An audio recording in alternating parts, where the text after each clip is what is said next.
montaña, viento, tráenos la claridad, viento, que viene de la montaña, viento, tráenos la claridad.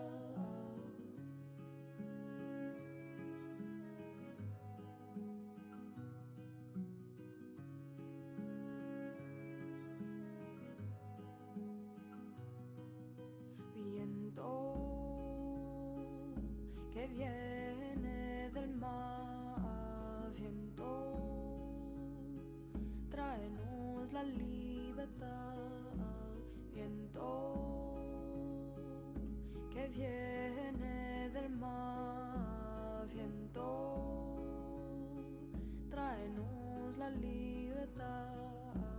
Vuela, vuela, vuela, vuela, vuela, vuela, vuela, volar con nosotros. Vuela, vuela, vuela, vuela, vuela, vuela, vuela, volar con nosotros. Viento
I wanna love you and treat you right. I wanna love you every day and every night. We'll be together with the roof right over our head. We'll share the shelter of my single bed. We'll share the same room. Watch out, provides the bread. Is this love? Is this love? Is this love? Love that I'm feeling. Is this love? Is this love? Is this love? Love that I'm feeling. I wanna know, wanna know, wanna know now. I wanna know, wanna know. I wanna know, wanna know, wanna know now. I'm willing and able, so I am through my card on the table. Is this love? Is this love? Is this love? Love that I'm feeling.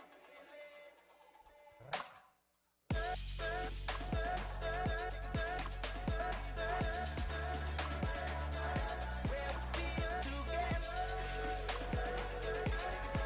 every night. We'll share the shelter with the roof right over our head. We'll share the same room of my single bed. Is this love? Is this love? Is this love? Love that I'm feeling.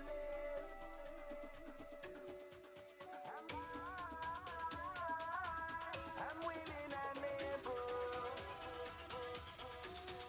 Diggy diggy dam ga dam go. Diggy diggy dam ga dam go. Diggy diggy dam ga dam go.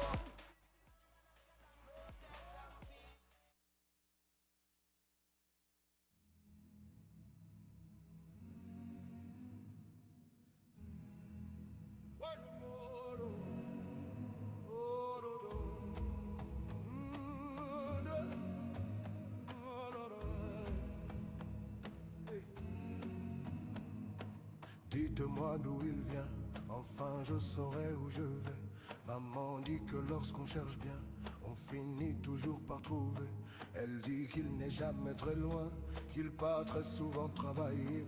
Maman dit travailler c'est bien, bien mieux qu'être mal accompagné, pas vrai? Où est ton papa? Dis-moi où est ton papa? Sans même devoir lui parler, c'est ce qui ne va pas. Ah sacré papa, dis-moi où es-tu caché? Ça doit Faire au moins 1000 fois que j'ai compter mes doigts. Hey. Où t'es papa, où t'es? Où t'es papa, où t'es? Où t'es papa, où t'es? Où t'es, où t'es papa, où t'es? Où t'es papa, où t'es? Où t'es papa, où t'es? Où t'es papa, où t'es? Où t'es, où t'es papa, où t'es?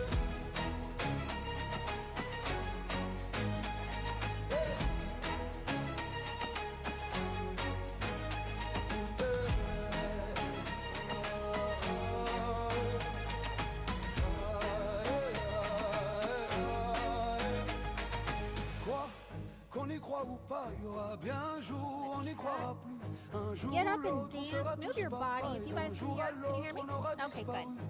Serons-nous Get up and des dance. It's a stars? beautiful Saturday morning and maybe Sunday or another week for some of you. Dites-nous qui donne naissance aux Let's irresponsables. move and get ready to receive some new information. All right, and when you're ready, let's get everybody in the room.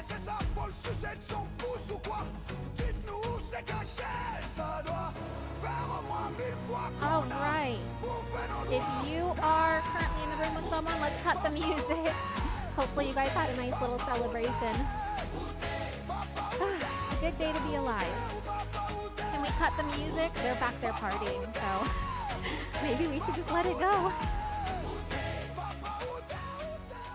Alrighty. Let's settle in now. All right. Hello, welcome. If it is your first time to the One Heart Collective, my name is Emily. It's really nice to have you in this space.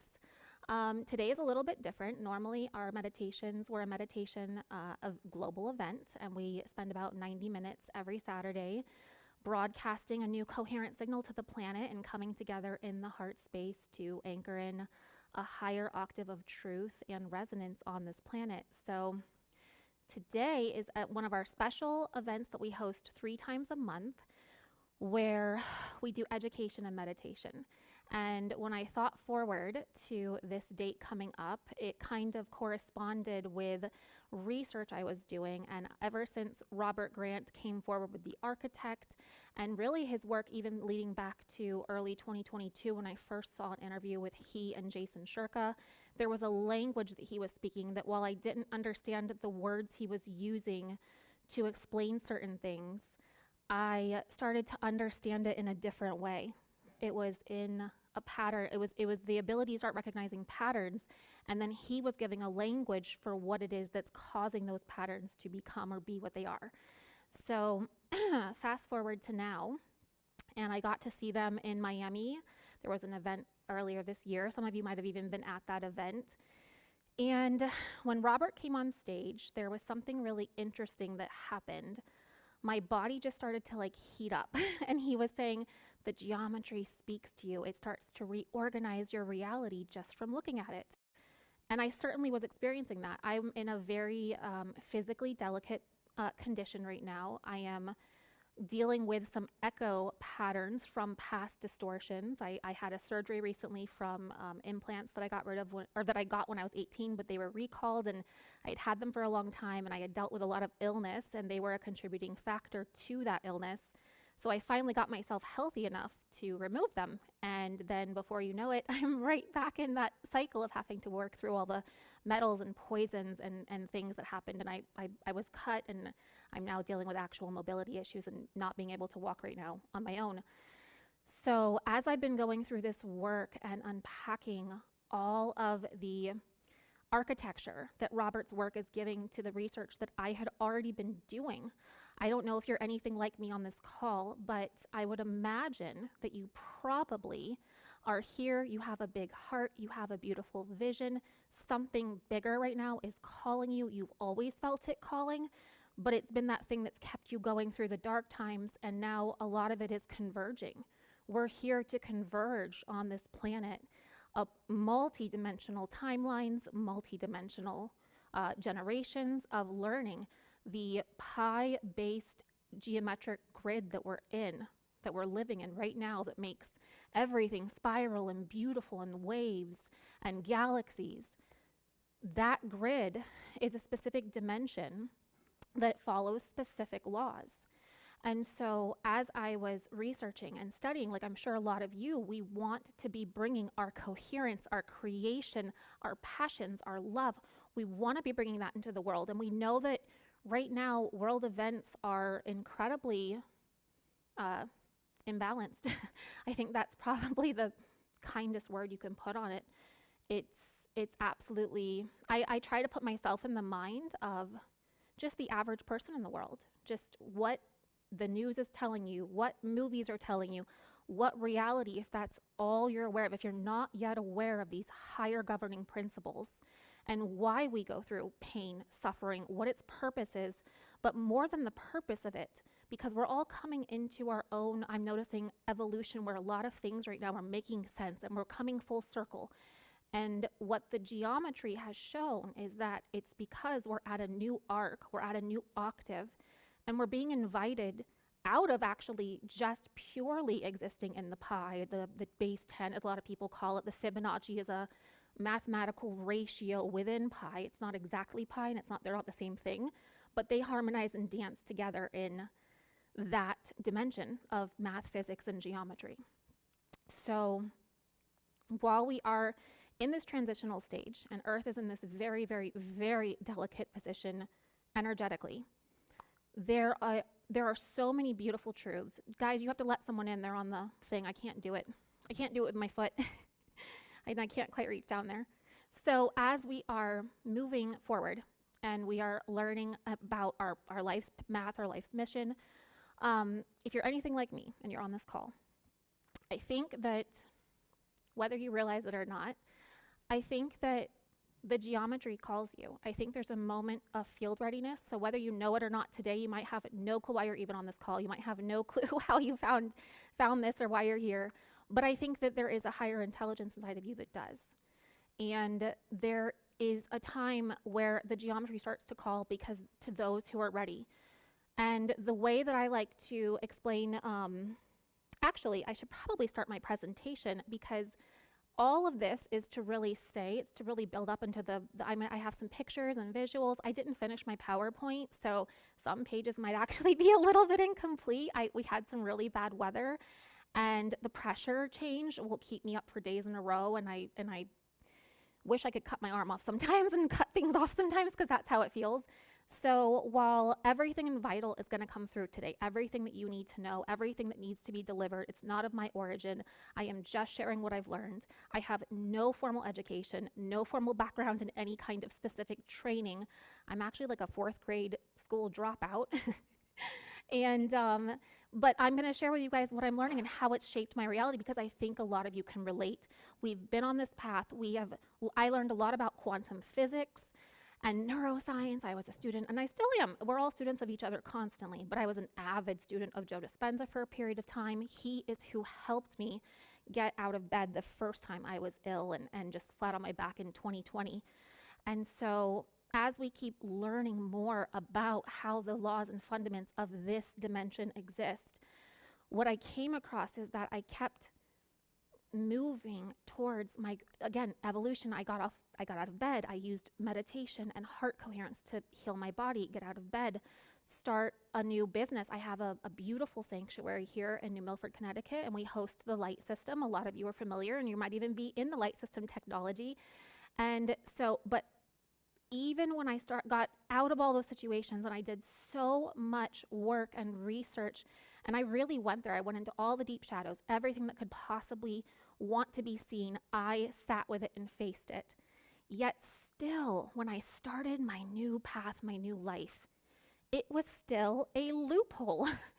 Things kept crashing and burning, and I would create things, and I can't even tell you how many insane things have happened at this particular event. Like, you all know what happened last week. Someone just dive bombed in the middle of us launching this, and we're screaming profanities and like saying that they hacked everyone. So weird things happen, and weird things have happened, and I didn't understand. I said, if my heart is coherent, if I'm meditating every day, if I'm living this beautiful life in harmony to me, I'm not living someone else's version of life. I plugged into my heart. I plugged into who I really was. The path forward was so clear. Why is life not supporting me? Why is it so hard? And I think a lot of you today, that is probably why you're here. You're ready to get off the echo chamber loop-de-loop, Fruit Loop Town. It's a dimension. You learn a lot in pi. We're still going to live in pi, but there's another realm of harmonics that exist in the universe, and they actually stem from the same seed point of pi. But they're in certain 12 range and other mathematical scales that are in a mathematical dimension of completion. So we'll get into all of that. And Dad, if you could actually, I'm going to share my screen. We had to like rig this whole setup because I'm not very mobile right now, as you guys already heard. Okay, we're going to, oh, there we go. All right, Dad, now if you want to pin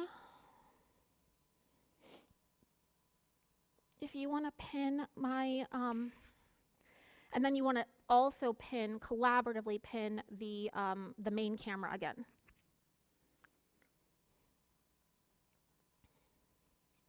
Ew. Where's the first page? Yeah, you add the main camera, also you pin it. No, you don't spotlight it, you pin it for everybody. Okay, but then also add it to the pin. Do I remove this? Yes, remove spotlight and just pin the harmonic human and then pin the main camera, and then we'll have the side by side, and that'll be good. We didn't get to practice this part, but they're doing great.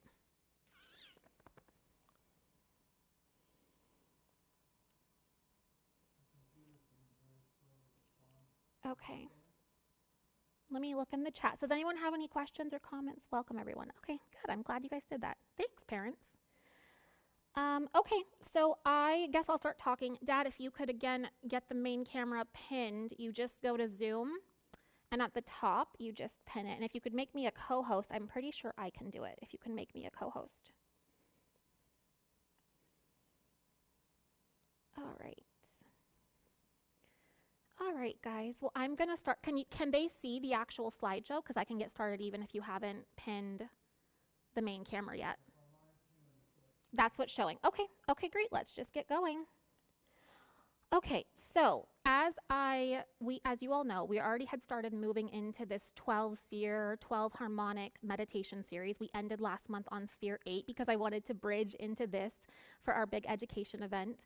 But I thought, what I originally thought when I got I got this vision for this entire series, by the way, when I was in Miami, to complete that thought. That is when, again, Robert was saying that the geometry speaks to you really, truly. It started speaking to me. I went home and I started having visions.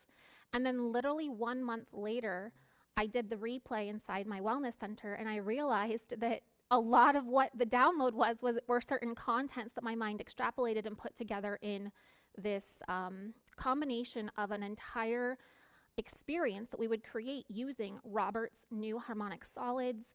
And I ended up finding out that there are actual Stargate portals that are linked to all the 12 systems of the body. There are 12 major systems. There are 12 cranial nerves. There are all these patterns that follow 12, and that's the harmonic of completion. That's a mathematical dimension of completion. And so I started to realize, as I was researching these last 3 months on my back in bed, I started to realize we weren't just building a meditation series. We were actually building a cathedral to awaken and to awaken a higher harmonic inside your entire electromagnetic field, inside your body, your DNA, all of the information already exists for you to plug into that higher harmonic. It's fascinating how modern science actually can measure and see that there is a higher scale within our body that relates to the 12 the base 12 harmonic ratios.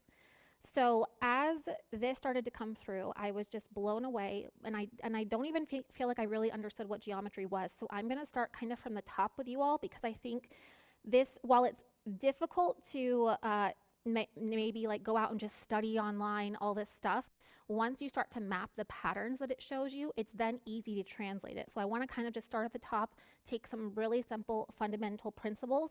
These are the exact principles that are going to be the mainframe of our 12 or 13, really it's 13 entire complete ceremonies within what we're calling a vector equilibrium wheel. We're completing one entire rotation through all the systems, purifying, and we're following a specific engine, a geometric engine that governs how energy moves. So every single thing in this ceremony is going to be following these patterns, and we're about to dig into it now, so you guys are fully ready for what you're doing. You know what's coming up next, and you know why you're doing it, because this is not me. I am witnessing this, I'm learning this, I'm conduiting this. But at the end of the day, this is a roadmap for you to actually do this for yourself, for you to actually step into a higher understanding and a higher harmonic connection to yourself. So I want to make sure you guys have enough foundational understanding so that this can start being real to you and not just cool shapes on a screen that you know are doing something good for you. So, okay. I'm going to read from a couple of these, and we'll just keep going on some of them, and I'll also, elaborate on others. If anyone has any questions, I love talking to people. I've never done a presentation like this. So if you have any questions, put it in the chat. I would love to hear from you and interact with you. We also might be able to do the hand raising, like where we unmute you if you wanted to ask a physical question, but But yeah, you can also throw it in the chat. Did you guys figure out how to spotlight both? Because I'm going to be like using my hands a lot, and it would be good to have the visuals. Don't spotlight them. Take spotlight off of both, and then if you add the pin, you want to pin both, and then they'll both show up. You have to, I think you probably have to remove the spotlight first, and then just pin them. If I'm correct, I think that's how you do it. Where are we at on time? I am sweating a lot. Whew. Is anyone else hot? I think it's the geometry coming through. Okay. So I like to break things that are seemingly complex down into the most simple possible way to understand them. Geometry is like the highway that governs how energy moves. So if you zoom out on top of a city, the cars would represent energy. So I spent all these years studying and understanding energy and quantum physics, but I never fully understood the importance and the masculine. If you look at energy and quantum physics as the feminine, it's flowing and effervescent and omnipresent and everywhere. You can look at geometry as that masculine architecture. It's the roadway that actually governs and decides and tells energy where and how to move and how to take on shape and form. And so without understanding geometry, I think it's kind of why I was in that loop for so long. I was missing the other masculine containment to truly understand why my field was still attracting incoherence and a lack of, seemingly, it was all seeming, a seeming lack of support from life with my new forward, endeavors, my new path forward after healing. Geometry is the architecture that organizes how energy flows, what form it takes, and what it becomes. Your DNA helix, your heart's toroidal field, the hexagonal water in your brain, the crystalline lattice in your bones, every system in your body is energy moving through geometry. So everything follows these laws. You can't have one without the other. Everything exists inverse to each other. Everything exists in harmony. So the universe builds itself this way at every scale. Galaxies, atoms, you guys already get the rest. Everything is using geometry to express itself. So I want to cover this. I didn't fully even understand this at first when I was initially talking about and wrapping my head around base 10 versus base 12. I don't know why everything is like suppressed on this. This is weird. Okay. Some of the stuff is compressed. Like some of the ratios changed when I opened up this link. So apologies if part of the text is off. That's unusual because it's a public view link. But anyway, all right, we'll just move on. So I wanted to understand better like the fallen grid. I was like, what? The daisies of death and the lotuses of life and some geometries keeping you enslaved to Metatron and AI and all these funny, innocent, well-earned concerns because we live in a world where you sometimes don't know what is true and what's not true. And so I wanted to, again, kind of anchor in the beauty of pi. It's the golden proportion. It governs how everything in life expands. It is the mathematics of growth that builds by adding to what already existed. So that's where Fibonacci comes in. You have to add the two, and they have to consume the one in front of them in order to expand. That's why the universe, it's in this dimension, in our pi dimension, our third density dimension. That's why the galaxies spiral and fold in, and everything is the wave form, and it's absolutely beautiful. Like pi is absolutely stunning. And it's, again, what gives all the biological mortality, and it's how the universe, so this realm is specifically designed for the universe to learn through collective memory field. And so what does it mean, though, if we want to actually live a life where we're not echoing in past pain, generational trauma, and ups and downs, coherence that's then followed by incoherence, so that we don't sustain the true being, the true nature, the true architecture of your field innately is good. It wants to be coherent. The body always, the soul is always craving for you to regulate and move into coherence. So when you're feeling pain from your environment, it's really signaling from your soul that there's incoherence and distortions in the field. So what does this mean, the fallen grid? I don't consider it a fallen grid because Again, it's by design. It's where life is. It's a birthing ground for life. And interesting thing enough, we can dance between a higher harmonic and the base 10 architecture of pi if you look at what some of the geometry and science shows us. So I want to share some of that with you guys today. The base 12 harmonic ratios are not separate from pi. They are a deeper harmonic that pi is rotating within. The flower of life and the lotus of life, which I'll get into what those are, or what they are and how they're different, are two different scales at the same reality emanating from the same seed. The flower expands outward through pi. The lotus holds 12-fold coherence at the still point and completes its return to source. So that's called harmonic recursion versus expansion recursion. One is expanding infinitely out and consuming itself. The other one is expanding only by returning its own energy field back to its source, which is you. So you're constantly building upon yourself and reaching another octave, and then you're going 360 degrees. It's like instead of saying the 180, you're doing a full 360 radius, but you're going to a higher octave every single time you complete that full radius. That is the 12-fold coherence where everything completes itself. Just so that you guys understand from a field perspective, from an energetic, a torus field, what your body's electromagnetic space, that's the difference between the two. So if you can connect to this higher harmonic geometry, you can start expanding through creation instead of expanding through shadows, death, and the looping, which again, you learn a lot there. I would not be who I am today if it were not for the biggest hamster wheel for the longest time. I have no idea why this is all distorted in the sizing. Were you guys able to get the thing, the two of them pinned?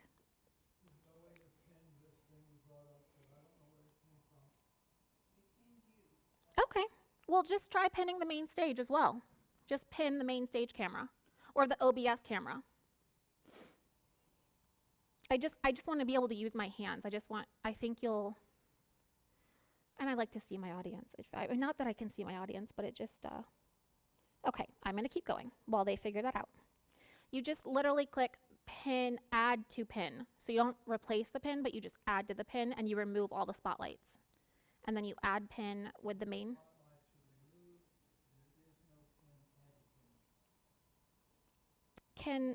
Interesting. Actually. Yeah, drag and pin it. It should put them side by side. Sorry guys, I just want to be able to, and I might not even have these in perfect order. Okay. So every coherent change in the universe, biological, emotional, geometric, cosmic, moves through 3 stages of change. So when we look at why we're looping, this is the core of how you remove incoherent waveforms, incoherent expressions of energy from your field that are blocking your body's natural geometry, your body's natural harmony. You in and of yourself, your soul is perfection. Your soul is the higher harmonic. There's not something outside of you that you're looking for and we're searching for in this pi grid where we're in shadow, where we're in the veil of forgetting. We keep looking and looking and looking for that thing, and we're hoping that we get it through meditation, through third eye activations, through breath work. Those are all incredible, incredible, incredible support mechanisms for biological geometric change, but they're not the primary driver. So that's what I really want to get into today. What is the primary driver that is causing your life to either be one of coherence, where all of the waveforms move together in synchronicity, where the song is playing in harmony, where all the instruments in the symphony are in tune and they're all in perfect timing? That is your natural. That's you naturally. You don't have to do anything to achieve that other than getting rid of the incoherent waveforms. So to do that, actually, I did not get to finish this. I'm sorry, guys. I know that's a big thing that seems very incoherent, and it is to a degree. I'm still dealing with echoes from my decades of being on a crazy train to incoherence town. So after a very, very long time, when I finally woke up in 2020, I was crippled, I was face down, and I couldn't even roll myself over back then. But this is an echo of all of those decades of incoherence. So yes, it did actually impact me. You're getting to witness true transformation in real time as I'm moving out of one cycle of looping and always having my beautiful things devastated. We're going to get into why though. It actually is all by design. I'm not a victim to anything. This is how we start to figure out how to tune into a higher harmonic. It's taking full responsibility for why it is that we're even in this pie grid and what the laws are that are keeping us in that echo chamber. So one of the things that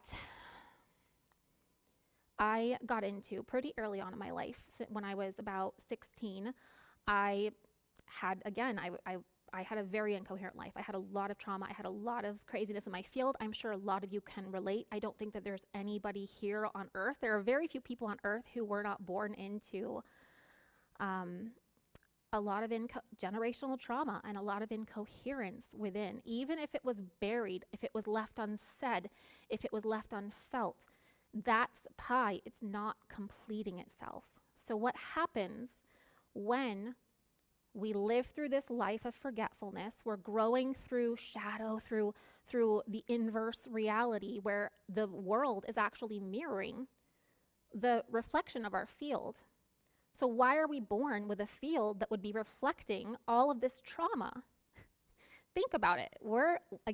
Your original architecture is perfect. You are perfect. Everything exists within your body right now for you to keep living. All of the dormant, unawakened potential all exists right there. But why are we unable to access it? Why are we down here looping? And what I realized as I started again going deeper, when things came up after I opened my wellness center, I said, why is this happening? I spent so much time working on my heart, and my heart feels so in love with life. I feel so grateful all the time. I can access elevated states of consciousness very easily. Why am I still looping? Why is there still so much chaos in my new project, in my new life? And a mentor came across my path, and he has been working in the energy grid, and he is able to see in those realms for biological reason. Actually, something that people would consider a hindrance became a gift with his eyesight. And so that has helped him study, and he spent 2 decades working with other doctors, learning how to measure energy in the field. So while he doesn't talk geometry talk, he started teaching me, without using those terms, the architecture of the field and why it is that until you bring consciousness, until you bring your sovereignty to root distortions, things that we inherited through our ancestors. You have to understand, science can track, I know I say it all the time, but science can track up to 7 generations of information stored in our DNA, passed down through our DNA. Now, it's not all negative. It's not all bad. This is how animals communicate. They can't tell their baby that I ate that plant and I got a horrible stomach ache and I almost died. They have to translate that through their DNA. That's what epigenetics are. It's genetic expression from environmental input, and then that signaling is now passed down into your offspring. And it can go, again, what we measure, 7 generations deep. Obviously, if you look at our collective, if you look at deeper laws of physics and quantum physics and collective consciousness, clearly it's more than 7 generations. We're just looping in an echo chamber here. So when you look at the world today, I want you to see it for a moment, not as it is in this moment, because this is a convergence point where fields are it is the incoherence of the echo chamber of all of these centuries of information. Good, beautiful. Oh my gosh, manure produces flowers. So all of the looping and the doo-doo and the constipation in the fields that have been passed down, that's really what I look at it as. The echo chamber of our collective has been just reverberating on itself, and it's growing bigger as the population grows. So now Earth's field, everything is collapsing. The structures, the powers that be, the cabal, as they say it, I like to call them, their last names all rhyme with rat. So I'm like the Rat Clan, Rock-a-Rat, Rat Gates, all the fun things. But all of that is mass distortion, incoherent fields of huge amounts of trauma that have been circulating on this planet. I am not excusing it.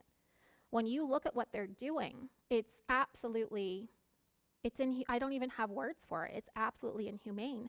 But this is what happens when the consciousness stays in distortion echo chambers for too long. It starts to collapse in on itself. Thankfully, that's why this is all happening right now, because we cannot sustain that level of chosen incoherence for as long as we've been sustaining it. They've been performing these things on the planet. The reason is because it affects the planetary grid. It keeps the entire planet locked into a vibrational frequency of trauma, of a lot of CSA, and the things that they're doing with those rituals, they're using geometry to literally open specific portals, because geometry directs how energy moves. So they're going to key sites.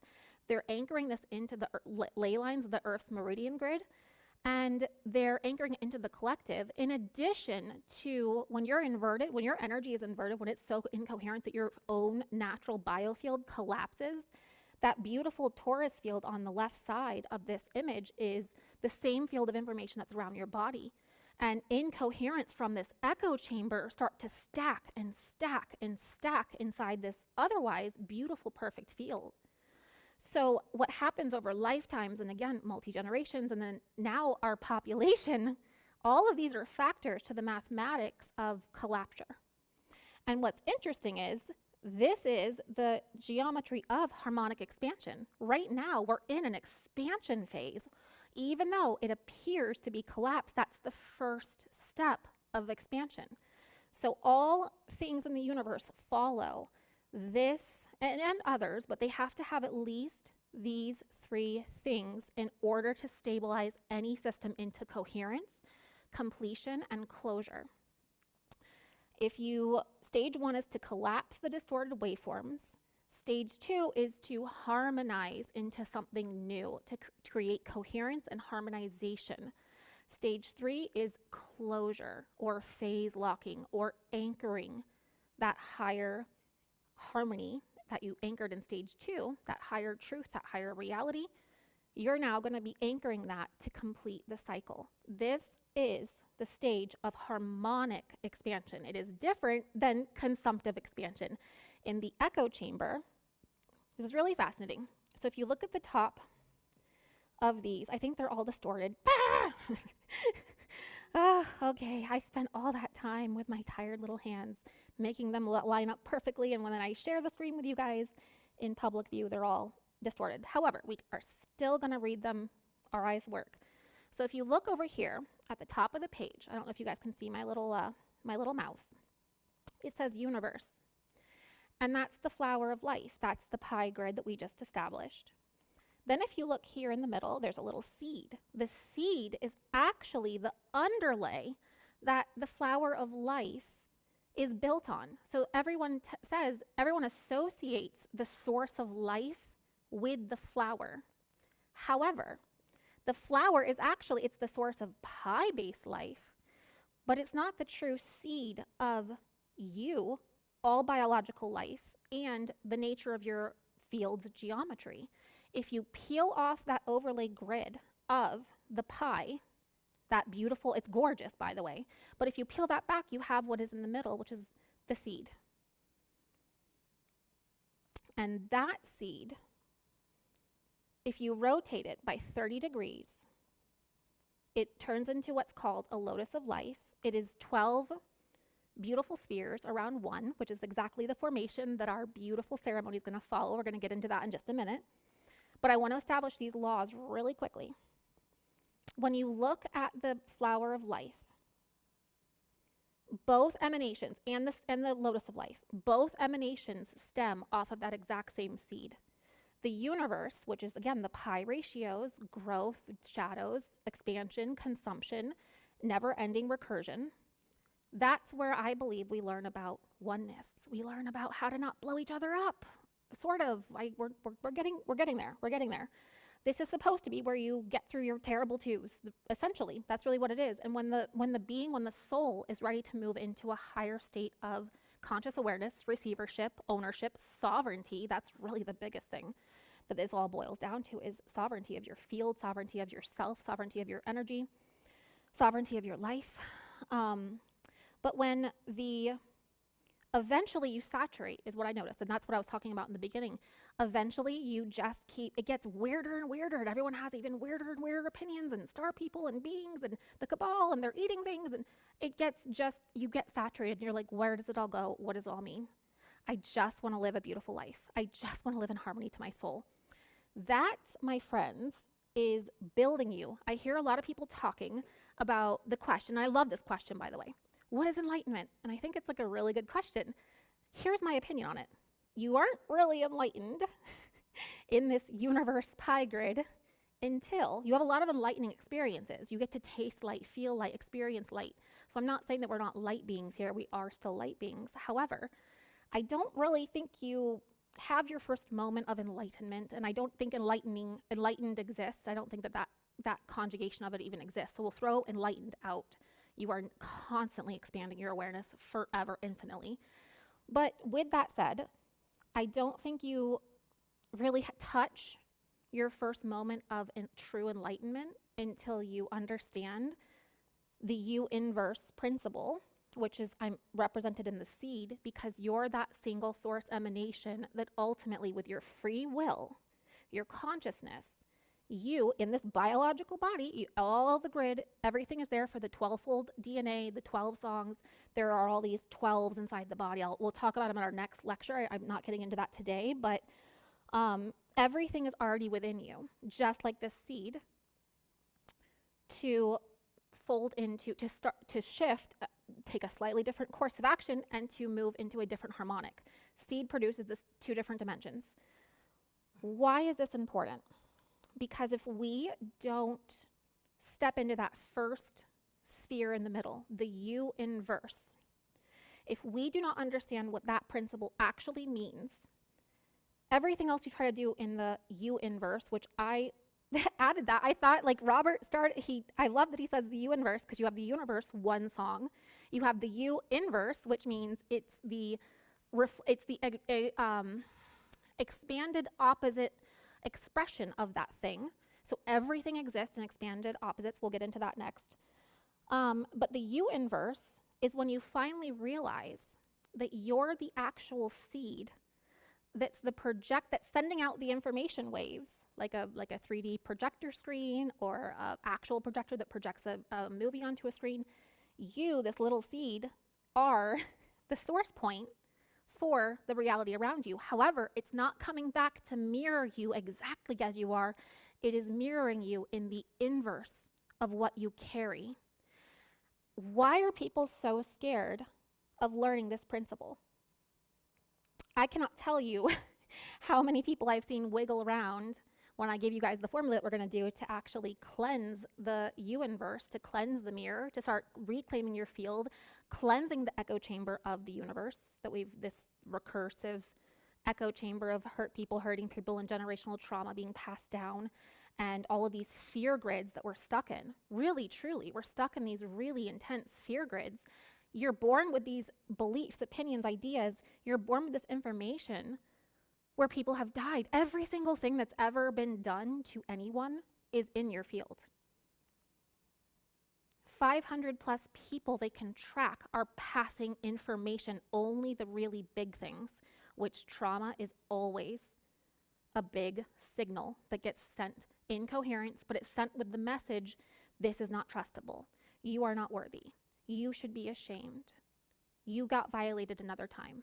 So you're born with that information, and beautiful information. It's not all bad, but you're born with that. We're here to look at what's incoherent today. So if you guys could just anchor in the fact that I'm not only focused on what's incoherent, but there is another realm that exists.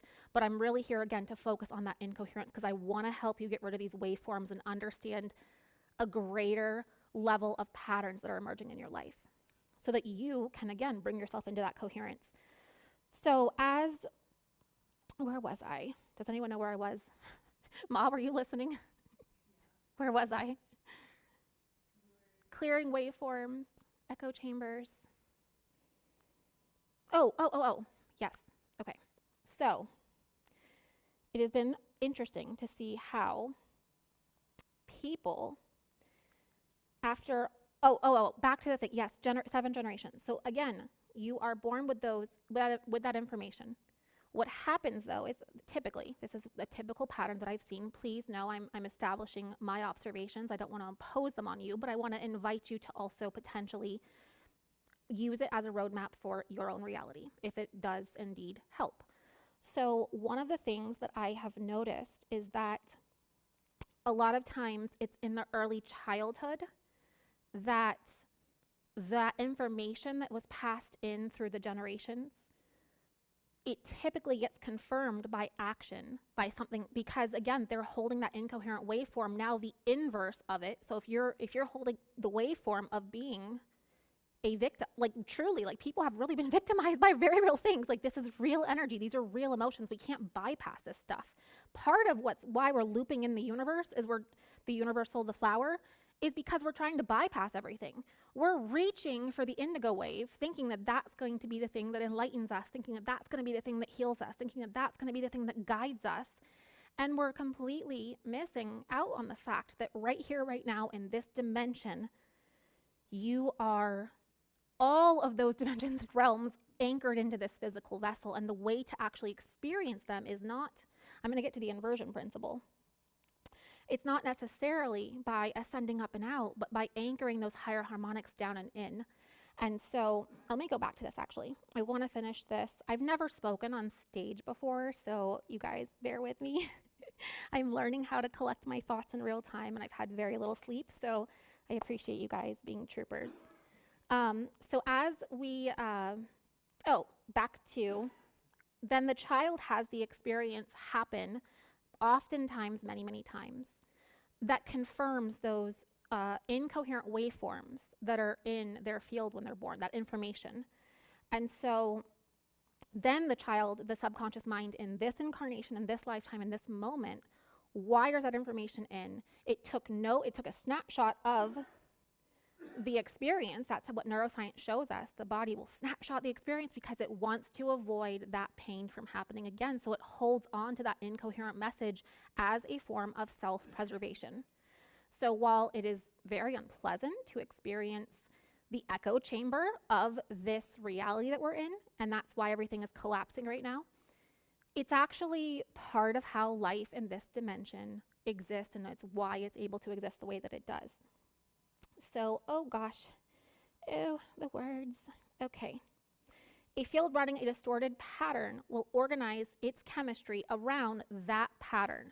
Stress hormones, inflammatory markers, nervous system tone, all of it calibrate to the existing signal. The body becomes very efficient at responding wherever it's already doing. I'm sorry, I'm having a hard time reading that. The body becomes very efficient at reproducing whatever it's already doing, coherent or not. Okay, thank you. I'm glad I reread that. So again, you're going to continue to regenerate this way. You're going to continue to propagate yourself. Your life will continue to move in this pattern until you bring your conscious sovereignty to release it. I wanted to go a little bit deeper into the inversion principle as well, because this really, really, really helps us understand the U inverse, which is, again, it's the eye of the needle. It's the seed point. This is your center of gravity. Like, you are the seed. This is our geometry. Like, you're looking at the source of life right there, unfolding in real time. But I want you to understand how, again, it's inverse reality. And when you get this point, that's what allows you to move to the U inverse, which is the part that I added, which is your internal song. It's not about adding more. It's about removing the incoherent distortions so that the real song can play, but you're not able to remove those distortions until you understand that it is an inverse reality. And why does this terrorize so many people? Because if you're in the universe realm, if you're in the flower of life, the way most people are, the way we currently are as a globe, this is all very, very new information, guys. It's not that we've been wrong about anything. We're just getting greater clarity on what we've already been building in our modern, it's non-mainstream, our modern alternative sciences. This is just adding to that. So if you're in the flower and you're learning about, like me, just I think a lot of us are similar, you're learning about all these beautiful things and you're trying to integrate them into your reality, and you keep having the incoherence show up.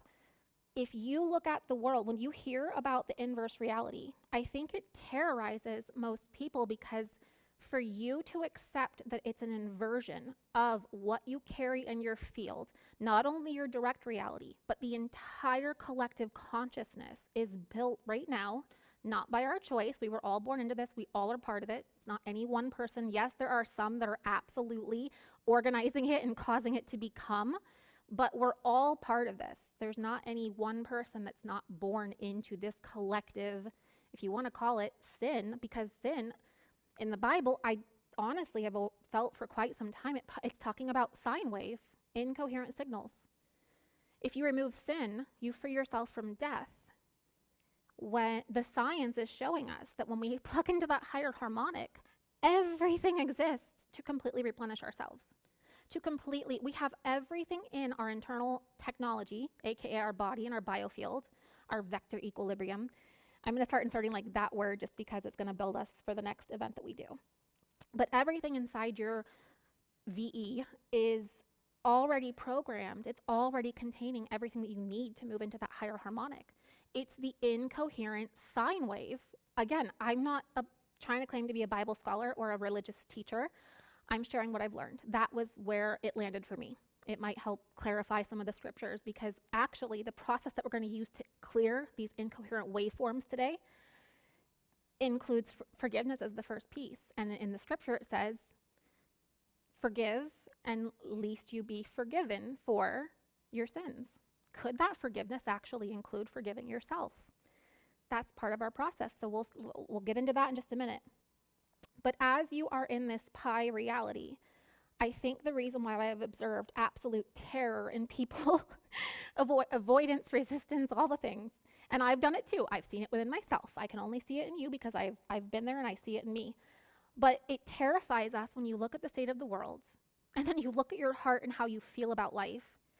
It's a pretty horrific concept to think that we are responsible for all this. But we're not from a source of who we are internally. We are from the geometry of this reality and the purpose of why we're here. It starts to all make sense again when we peel everything back and go to those geometric highways that show us how it's directing the traffic. So inversion, I'm not going to read all of this, but I really want, I'm going to have to, what time is it? I don't know. 11:52. Oh my goodness. All right, we're going to have to skip some of this because we got to get you guys ready for the actual ceremony. And next month, we're also doing another big event because I'm just not able to put these high-level principles all into one lecture where you can actually take it home and actually start to integrate something. But I want to cover this about the inversion because this is going to help you start to debunk so many things in your life. We'll go into it more next month since I have to skip some of this, but I at least want to leave you with this. Because again, this really, inversion is one of the most elegant and universal principles in mathematics and geometry. At its core, it means whatever is true on one side of a boundary is mirrored in reciprocal form on the other side. Large becomes small, inside becomes outside. What pushes outward on one pole pulls inward on the other. This is a very important thing to start realizing in your personal relationships. Masculine and feminine energy express themselves differently, so you are then magnetized to each other. However, you tend to carry the other's same core wounds, but they're inverted, so they're expressed in opposite ways. So if you would like to know what some of the things that you're carrying in your field that are keeping your static and your sine wave in chaos, look at your spouse. I know. A lot of people in my world are having a hard time getting that one wrapped around their head, but that's okay. We're all going to get there. It took me a little while to get this wrapped around my head, and I'm sure I'm still integrating and learning, and there's a mirror held up. By the way, guys, I am not claiming to, again, be a master of any of these things. I am learning in real time, and I'm sharing what I'm learning and what I've observed in hopes that it resonates with you. Take what does, leave the rest. But the masculine and the feminine are a very interesting emanation because we tend to spend time with those who are like us. So like if you're a girl like me, your girlfriends are going to mirror your wounds. Your partner is going to be the inverse of your wounds. So what does that mean? Say that I know someone in my life who had a very difficult childhood. They were rejected by their parents. They were told they weren't worthy. They were never held. They were never allowed to be loved from the time they were born onward. They didn't even fully notice how weird it was, or that it was an altered reality until their sibling was born. Then they started to witness the way the parents were interacting with that sibling. The reason why, just to be kind to the mother, she was raped. She could not mentally, emotionally hold that in her field. She collapsed. So it came out in outward expression, which is actually a masculine way to handle it. So she handled it in a masculine way, because what happens when you're violated? The masculine side comes out, but now it's distorted masculine. It's not healthy architecture. It is a distortion that's then pushing and repelling everything away out of reaction to the pain that was just experienced. So it was handled in a distorted masculine way, which is a very common thing. Women in our worlds, ladies, I'm going to be like Miss Popular on this call. I know how hard it is in the masculine dating scene and the men and the wounded, but I want to leave you with this thought, because I do have to move on. I could have a whole workshop about masculine and feminine and all that, but I want to leave you with this. And both ladies and gentlemen, but really talking to the ladies because I know what it's like. The amount of healed masculine that you are finding on websites, yoga classes, bars, whatever your thing is, the amount of healed masculine that you are coming across is a direct reflection of how healed your feminine is. Same for you guys. If you are having trouble in the dating pool, the women are a direct reflection of how healed your masculine is. So if they're acting like babies, that's because there's a little boy inside of you asking for something to be seen. And it's causing distortion in your reality, which is going to shift exactly who fits into your architecture and what you attract. It's all happening in the field, and it's happening through our subconscious. So I'm going to move on with that. I loved the Tale of Two Rainbows, but I don't know if I have time to do it. I got to prepare you guys for the ceremony. We'll talk about the Tale of Two Rainbows next month. Okay. This, I'm going to give you guys just a little tiny preview of next month. So today, see that little heart on that beautiful Taurus field that is being viewed from the top of the Taurus? That little heart is us. It's me and you. And that's us today. We are at the center. That's why we have 13. The cuboctahedron is 13 around 1. The lotus of life is 13 around 1. It's an emanation point of higher harmonic geometry. Even certain geometries create harmonic scales. So all of the harmonic solids that Robert found, which is what triggered all of this to come through me, is they contain music. So on this beautiful wheel, today we are going into zero space. We are focusing on not one of the systems of the body today. We are focusing on the heart. We are focusing on opening our heart. I'm going to go through the ceremony process a little bit quickly because, again, I really want you guys to have plenty of time to anchor this in and to have this experience today. But I want you to understand what you're doing, why you're doing. We've already built a pretty good framework. And then we'll get started. Okay, so I'm going to recap what we're going to do next month, where we're at today, and then we'll go through the process so you guys are totally ready and prepared. All right, so today, again, 12 around the 1, 13, cuboctahedron, lotus of life. It's a harmonic ratio that repeats itself through tons of geometries and math. Robert's harmonic solids contain math. They also they follow certain geometric structure, order, and math ratios that map to specific systems of our body.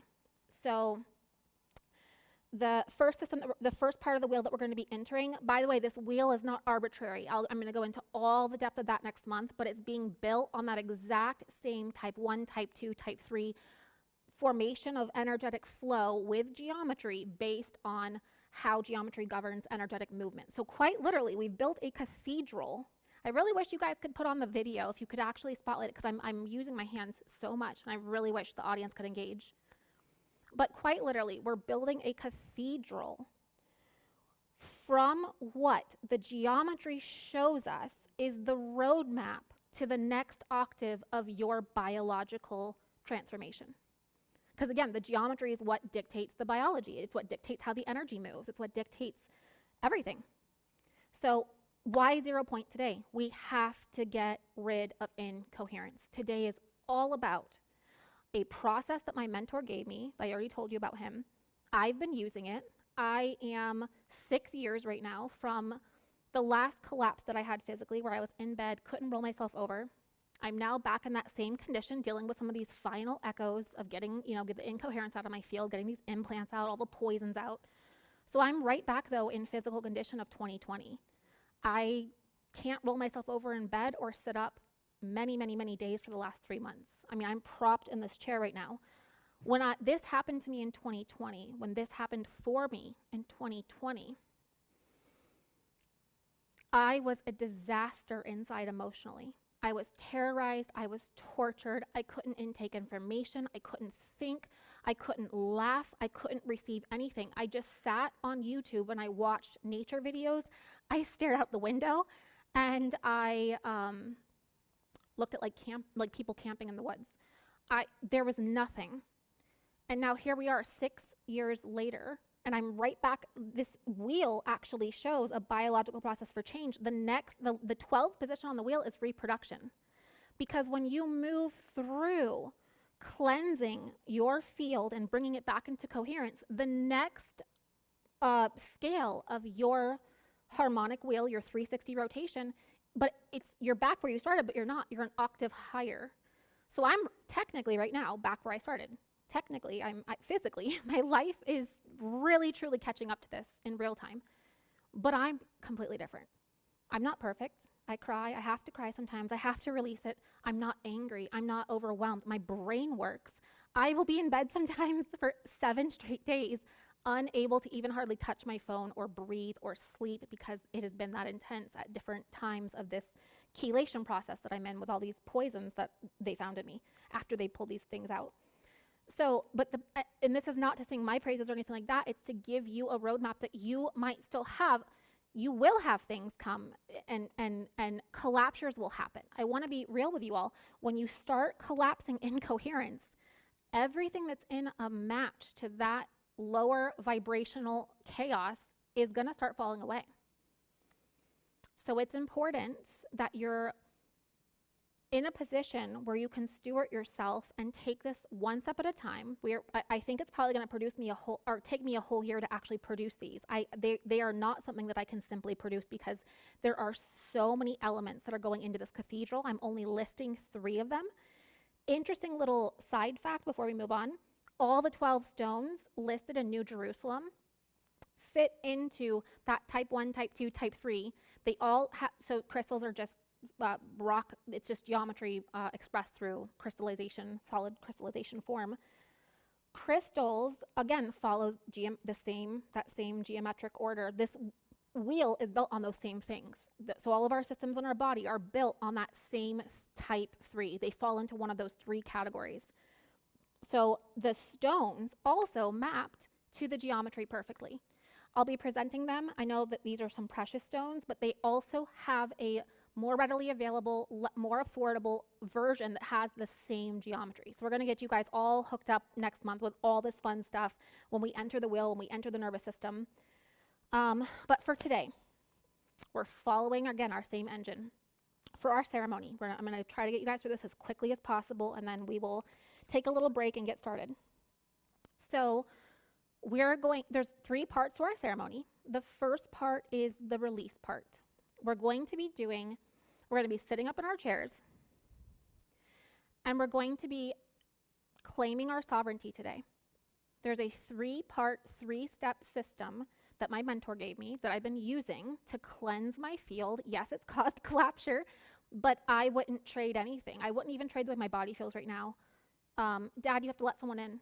I wouldn't even trade how my body feels right now to go back to how my mind felt in 2020 or before I even fell down, 2019, when I was hiking and going all over the place. I had no body pain. I would not trade that body for what was going on inside the field. I would keep this body even though I can barely roll over. Sometimes if I could keep how I feel inside. That you can't, I mean, that it's just, you get to this place where when you get rid of this stuff, one of the first things we have to do to get rid of incoherent static waveforms is we have to come into balance within ourselves. So this forgive process, this is not for you to forgive other people. Your incoherence within your field honestly has nothing to do with other people. Yes, they've enforced it and reinforced it, and that they're mirrors, they're helping you see. But this is, you only have control of one thing in your life, and it is your energy, it is your field. So this is a moment for you to step into, again, sitting up, sitting sovereign.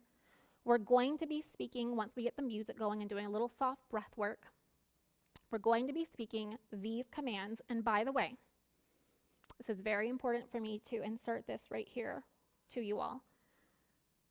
Words are geometrical. So when I speak, it's actually creating glyphs. And when you speak, it's creating a geometry in the field. That's how sound creates all those beautiful cymatics. So these are spoken. This particularly is a formula. So I ask that you guys do not change this formula because it's a glyph. It's a very specific process. During this part where we collapse, it is okay, and I want to give you guys, it's very important you guys know this because I'm going to give you this so you can continue to do this work on your own of cleansing and getting rid of root distortions. But it is very important that you do not change certain things about this formula. There are areas where you can explore, discover, create. No offense. I cannot believe, and myself included, how easy it is for someone's subconscious mind to distort something when they know that there's about to be change. So because the subconscious sees this and it knows what you're about to do, it can start to distort it if you get creative with your languaging. And first of all, it could possibly alter the effects. It's not just intention. The spoken transmission is part of the collapse. The spoken transmission, we're also going to be humming it. And then we're also going to, when you're done today, I'm going to give you guys these, take a picture actually. Take a picture of each one of these if you can. Share the pictures. You're going to go and write it 3 times each. So today, we're going to speak these 3 sayings. 3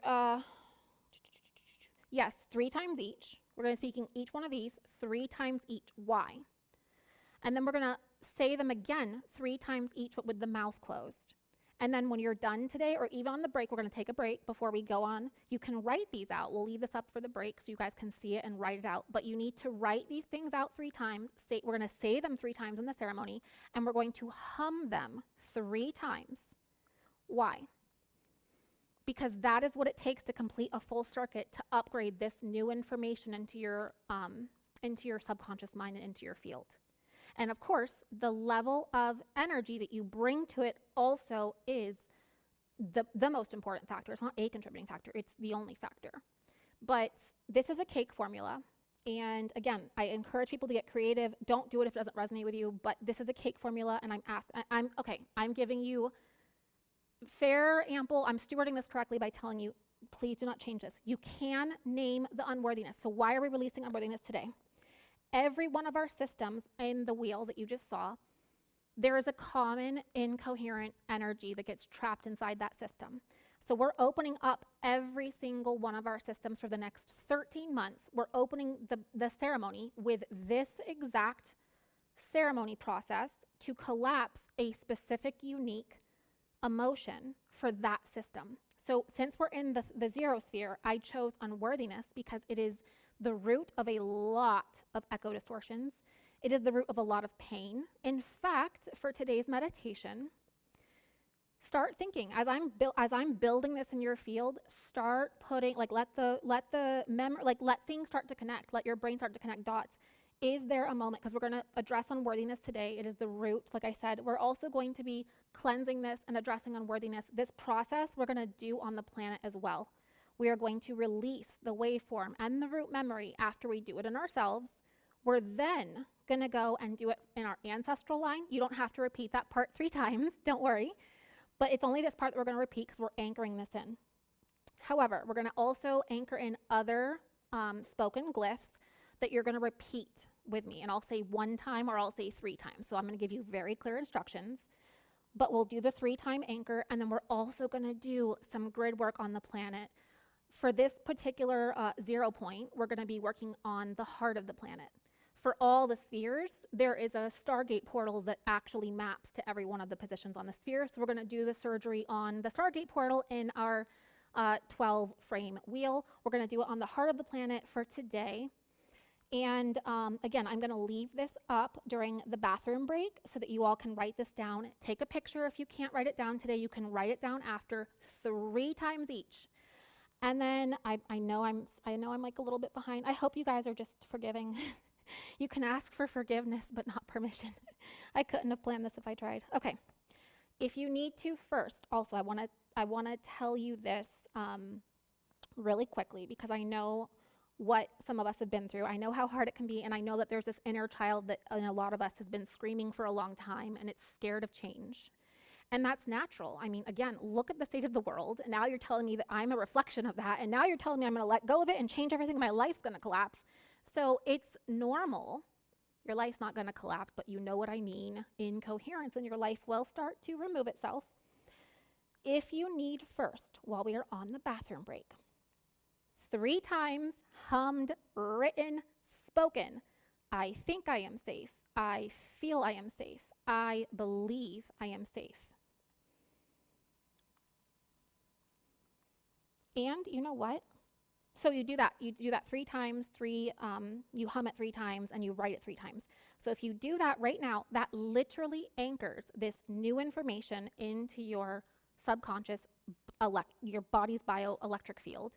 So one of the things I also want to teach you, this little process at the bottom is a very amazing process. You can start humming, writing, speaking in 3s, those statements, and you can put anything on the end. What I want to tell you, though, is while we are naming unworthiness in the first part, we're going in and we're going into the subconscious, we're going into the field, and we are naming the unworthiness. You do not want to name a negative. It's okay to do it for surgery. It's okay because we have to go in and we have to be precise, and it's not anchoring it, we're releasing it. We're going in to do surgery. But when we are anchoring in the harmonic truth, I now think I am in my harmonic memory of truth. I am that I am worthy to receive love. I think I am worthy to receive love. I feel I am worthy to receive love. I believe I am worthy to receive love. You only anchor positive emotions with that spoken, I think, I am, I feel. Because again, you're wiring that in. This is surgery to get the unworthiness out. So it is a very precise cake formula. It gets rid of collective constipation. You can't change the formula if you want it to work. Why? We're also going to do I'll say this, let me say one more thing. In addition to cleansing this from our ancestors today, we are also going to cut cords, cables, and contracts with any lower vibrational and what is it called? Collective, I can't think of it, with any entity. I don't like using that word because then people think instantaneously evil. It could be a thought form. Any lower vibrational thought forms, because not everything is like demon status out there from my understanding of it anyway. But we want to cleanse all lower vibrational thought forms. So when we do the release, I'm going to tell you guys, repeat this 3 times, but then we're going to just have you repeat it once. You have to give the command 1 time, sitting up, fully sovereign, fully ready to cut these cables and these cords and to free yourself from this echo chamber of, honestly, party pooping. It's a lot of party pooping here. So, okay, now for the second part, that anchors in. So that is a completion cycle. You can take that and you can just go start talking with the OA architect on Orion, and you can start getting to the depths of what it is. If you have something specific today that you know, think of your earliest memory of what told you were unworthy. There's usually a moment, an embarrassment, a shame, something where we weren't able to receive love, like the story earlier. The human recoils. The inverse, feminine, tends to internalize, and the little child pulls away. It stops reaching for love. Masculine, outward facing, they tend to repeat the pattern in a variety of forms of abuse. And that's where the empath and narcissist are born. They carry the exact same seed incoherence and it's being expressed in the inverse of each other, and that's why they have to have each other to exist. The two are the same inverse of each other. So once we, where did I go? I don't even know why I go places sometimes. Once we release the past and the incoherent waveforms, oh wait.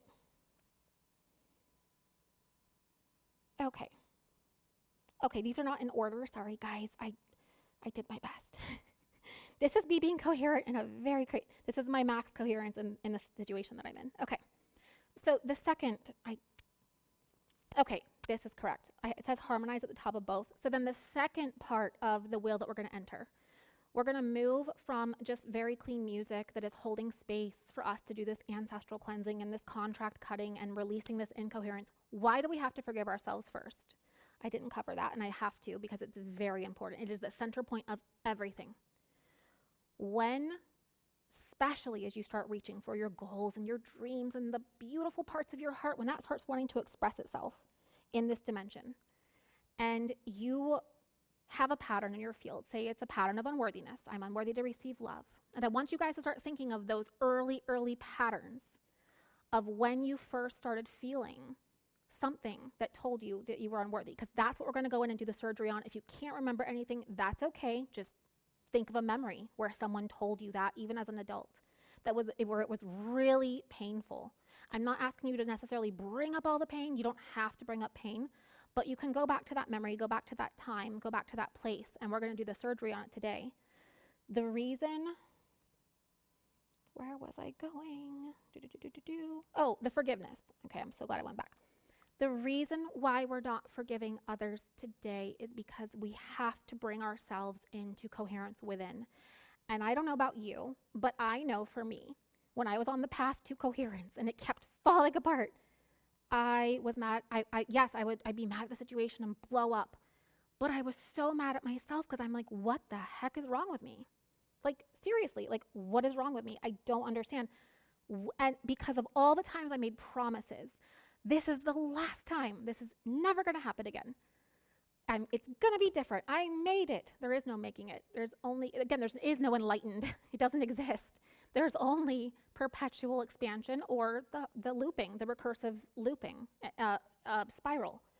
So we have to we have to first, before we can even go in to perform the coherent action of releasing the waveform, we have to first go in and destabilize that incoherence and that mistrust that we have within ourselves. So we are forgiving ourselves for all the times that we broke contract, promises, agreements, all of the things we've said and that we were unable to hold on to because of the incoherence in our field. So that's the first step. Then we release it from our field. Then we release it from the ancestors. Then we release it from the earth's heart space. And then we anchor in the truth. And we're going to be speaking, I think I am worthy to receive love. I feel I am worthy to receive love. I believe I'm worthy to receive love. We're going to be humming and saying those in the meditation 3 times. Okay, I think you guys are good on that. Then from that beautiful ceremonial process where we're reclaiming our sovereignty, we're booting out the lower waveforms. We're saying, not today, Satan.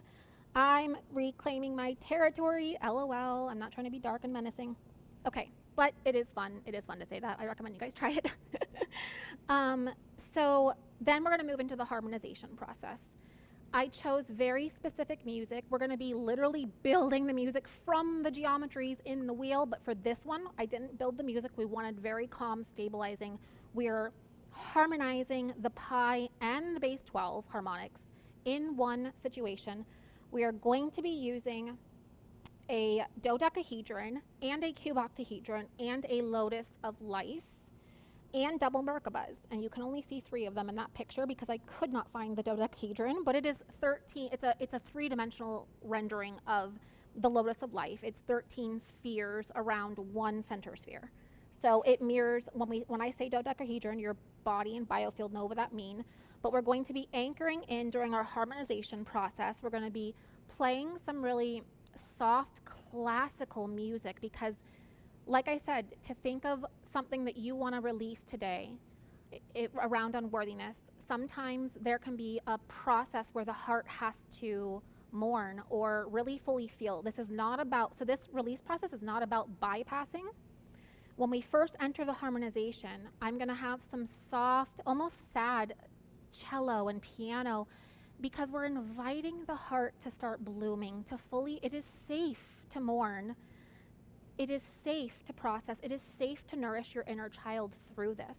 Yes, you have this higher harmonic, sovereign, sage, all the things, but you also have this child that has been deeply, deeply impacted by the echo chamber.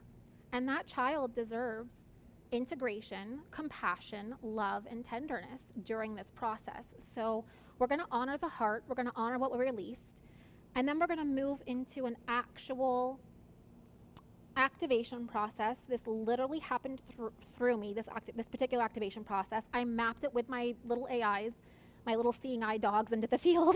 I would never be able to figure this all out without them helping me map and track all of this. But I put this process into my little seeing eye dogs and it was coherent. So I said, let's include it. We're going to do a breath entrainment. I'll guide you guys.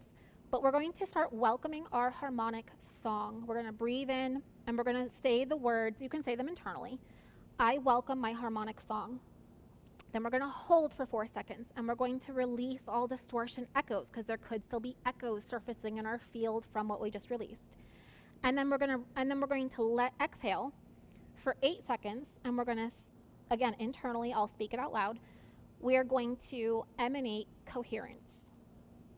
So then, after we do some breath cycles and really get the body comfortable and harmonized to its surroundings after the release, we're then going to do a dodecahedron around the heart field. We're going to do an activation and an awakening with the dodecahedron. Why? The dodecahedron is the shape of the planet. It is also the geometry that shapes your heart. It is a pi. So pi is in the dodecahedron, but it's also an emanation point for other dimensions and equations and scales. So it's not pi exclusive. You don't have to worry that it's keeping you stuck in the past. It's actually a beautiful geometry to open, activate, and awaken the heart. And when you start to open that heart with the dodecahedron, again, it mirrors the same. Robert has a paper, and I recommend you guys go read this because I'm going to talk about it more next month, but it is really cool. And it's called the Iron Atom, the Milky Way Galaxy, something like that. Iron Atom, Milky Way Galaxy is all you need to remember, the micro, macro. And he mapped that the Milky Way Galaxy is a mirror of the functions and relationships inside of an iron atom. And so what I noticed happened when the Earth's energy field, again, the Earth is a dodecahedron. The heart also, again, has a dodecahedron around it. The Earth and the heart field that Robert established in that paper are mirroring each other in their electromagnetics. So that's why today, the 0 point, the heart field, the unworthiness, and then we're now awakening biological information to a higher harmonic. It is not pi exclusive, like I said, but we're stabilizing today. This is not about putting in new information today. It's about stabilizing what we're familiar in right here, right now. While I'm doing the music with 432 and 528 scales, we're not doing specific geometry music today. Again, this is zero sphere. This is balancing you in the pi grid.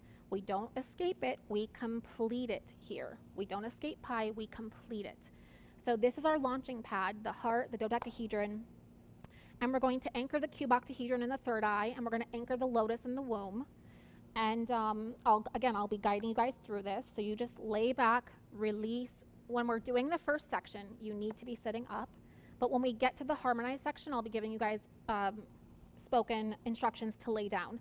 And your best thing to do here is just to lie back, breathe, receive. And if these words resonate with you, you are welcome to receive them. They are spoken with the intention to only land with those who are in conscious resonance with their free will to what they are speaking.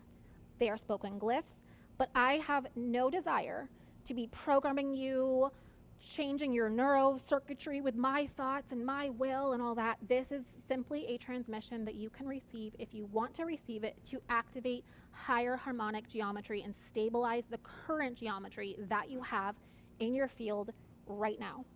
So we're going to also, and this is one thing I am so excited to share with you guys, and we're about to go on break, but you can also, the third part of this second awakening after we open up the breath space to the higher harmonic song, the last part of this activation sequence is something that happened a couple days ago, and it was so beautiful I had to include it. And so you guys bear with me. It's going to take me just a second to get through these final little points, and then we're going to get to our ceremony. How are we at on time? Oh boy, that's a lot of, that was quick. Whoops, that was really quick. Okay, now I know why people always go over on the 1 heart. I totally get it. Okay, I allow myself to be held by the cradle of life. Again, I'm bringing your guys' conscious awareness to each one of these steps because it's what creates the change. It's not about trying to program you and all this voodoo, wackadoo, spelling, witchcraft stew stuff. This is, I want you, this only works with your conscious participation. I actually can't program you into a higher octave. It's not how free will works. So the more you understand, the more you, not me, the more you are going to be able to really embrace these higher harmonic truths and start signaling something new into your field. So the third thing on our harmonization, the third spoken glyph, is I allow myself to be held by the cradle of life. And I want to explain what that means. I keep seeing, I now have completion on why certain things were like, just felt off to me when I would hear people say it. It would kind of be like fingernails on a chalkboard. But maybe if you're in the New Age communities, which I guess technically I could be considered, but I really don't identify with any of the communities. I'm kind of like a lone wolf that just wants to sing a better song. And so I don't really like consider myself to be part of New Age, but I'm connected to all the communities, let's put it that way, except the weirdo pizza ones. But I'm connected to all of the expansive communities, let's put it that way. And I see this, I guess it is I don't know, maybe it's a distortion, maybe it's not, but I have registered it as a distortion.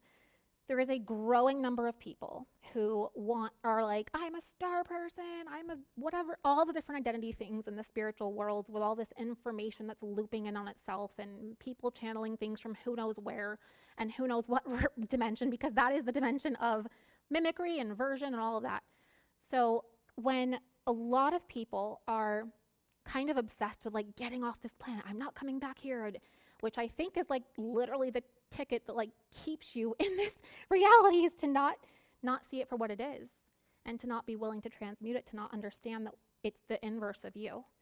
And so what I came to understand when I was like, where are people really born? Where's the individuation of consciousness? So I went into the architect and I asked it, and I did other research, and I asked my mentor, and I did, it wasn't just one thing telling me this, but I came to the conclusion, again, take this or leave it, that when Source, God, created everything, it set into motion these beautiful laws of creation. And according to the geometry and data that I acquired, planets and stars have a strata or a placenta field, if you want to call it that encodes the source energy being that is moving into the atmosphere to be born. It's encoding you with everything you need to know for the biological, people call it a meat suit, but it's not. It's the most brilliant technology of all. For this biology, this technology that we're in, this three-dimensional physical vessel that we're in, is individuated from the strata of planet Earth. And this happens across all planets, and it happens across stars. Stars are just higher dimensional birthing grounds for consciousness. The universe is constantly in expansion. So everyone who thinks that they don't want to be on Earth and that like it's so cool to be a star person or whatever, ET, Grays, all the things, honestly, like I think we're one of the most rare things right now. I think we're in this very rare phase. I'm not really sure if that we fell out of 5D and all those theories. I don't really know that to be true. Maybe it is true. A lot of things do suggest that it is, that this was a fallen grid from our original physical architecture in a 5-dimensional harmonic resonance of universal dimensions. But when I looked at this, when this experience happened, and I know I'm going way out there to explain this, but there's a reason, because this ended up being one of the most beautiful things I'd ever experienced. And it's important that you understand why this could be deeply, deeply nourishing to you right here, right now, because we're going to be anchoring this in on every one of the wheels. So this is like a go-to. You can use this in your everyday life. But when I opened up the dodecahedral around my heart, I started feeling I just felt dual Merkabahs activating everywhere. I crunched the geometry. It is coherent for that to happen. We're not throwing anything off. So all of these dual rotating Merkabahs just started activating. We're going to also activate the high heart, the 8th energy center on the bottom of the neck, bottom of the throat, and the front sternum. And then we're going to connect to that stratosphere, that cradle of life, that field of information that individuated consciousness is born through, that is given all the instructions for your biology to grow. Teeth, limbs, hair, all of it, all the things are in that information that is encoded into your field from the strata.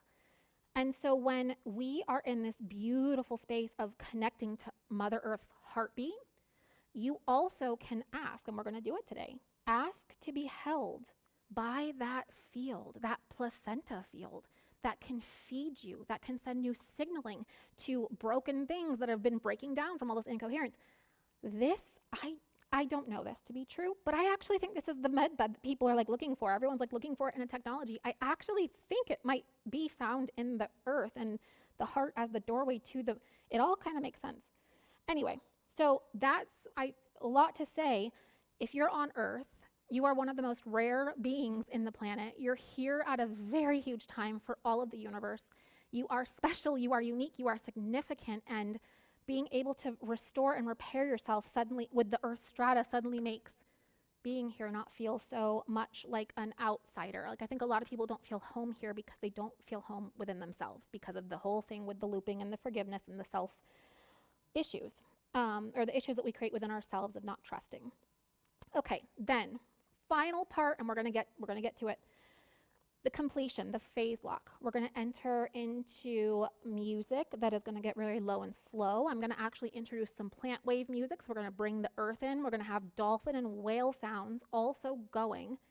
And then while you hum, you're just going to hum. I'm going to say keep humming, because that is going to open up a vibrational frequency within your field to really, truly anchor this in. So you're going to be humming while I give a spoken glyph transmission. Again, receive it or not. They are intended to only land on those who want to receive. But I'm going to speak to you in the past tense. You released the past. We're going to recap everything you did today. We're going to go through a little walkthrough. And we're doing it again. In the past tense, we're phase locking. You're going to hum. The whales and the dolphins are going to be surrounding you. And then we are going to, one more thing. We're sitting up for the first part, we're laying down for the harmonization part, and then we're gonna sit back up for this phase lock, for the final phase. We're gonna sit up, you're gonna hum, you're gonna claim your sovereignty. If you're on your back and you can't sit up, you're gonna straighten your spine, maybe bend your knees a little and just get yourself in that seated throne position. And you're gonna hum while you receive this, again, spoken transmission that it's already been complete. Then we're gonna lay you back, we're gonna let you drift. The sine wave music plant is going to play for you, and we're going to close it all out. We can't cut our closing ceremony, but there is a closing ceremony at the very, very end. But that's as far as I could get. Oh, look, that's actually right where the PowerPoint stopped being finished. Okay, I'm going to leave these up. I'm going to leave this up for our bathroom break. When we come back, Dad, you can go ahead and take this camera off. There we go.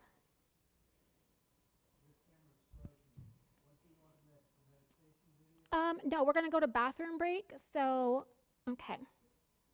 Let me actually share that again. I'm just going to leave that up for the bathroom break. Okay.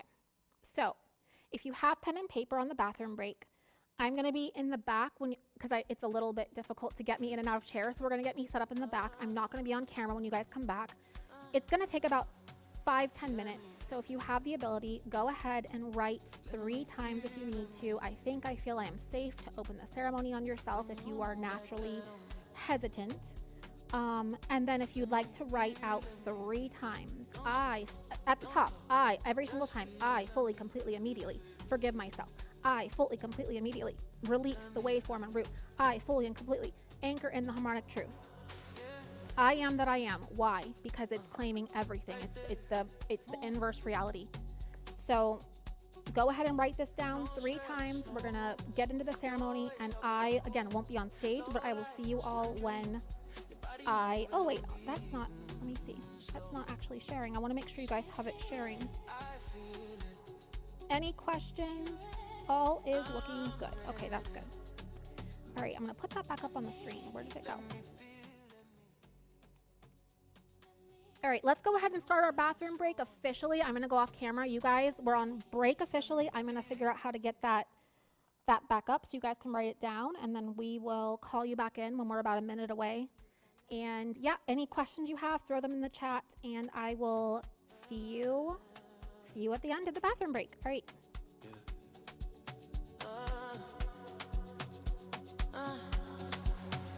Let me be, when you move like that on me.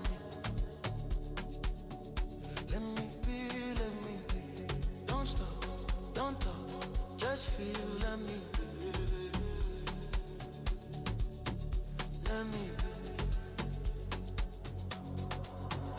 Yeah, right there, move. No stress, no rules. You're always talking, I'm cool. Low lights, one dream. Your body moving on beat, slow.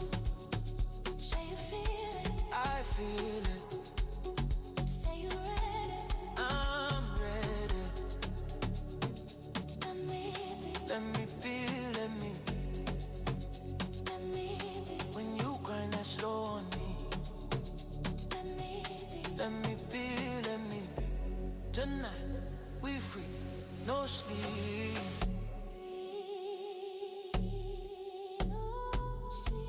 No love talk, just motion. Love.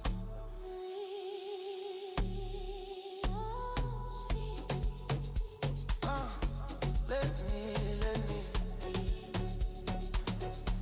me be, let me. When you move like that on me. Let me be, let me. Don't stop, don't talk, just feel.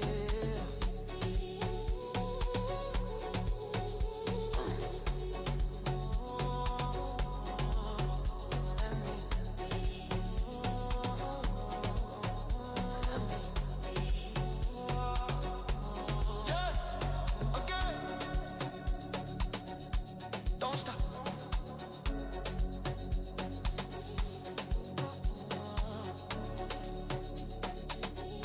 Let me be, let me.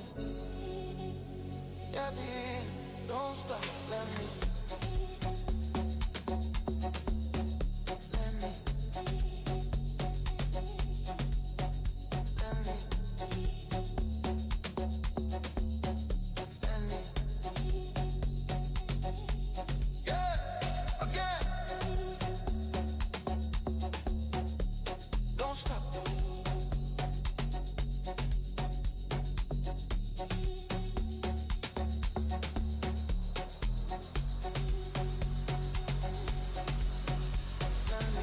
International vibes.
All right. And we're back. All right, so I'm going to put on the meditation video. Like I said, I'm in the back. And if you guys can, come on in. If anyone's out at the bathroom, get cozy. If you can sit up right now. If you were able to write those affirmations, extra bonus. All right. So, I'm going to just take a minute and get myself nice and balanced. And you all can join me in a nice big breath in through the nose, all the way up from the top. Feel your lungs expanding.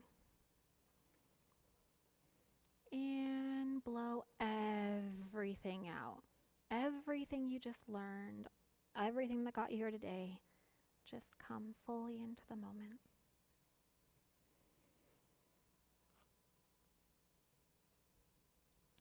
Take another nice big deep breath. Straighten your spine. See how straight you can get yourself. And when you're ready, release. Release everything in out. Let yourself arrive fully in this moment.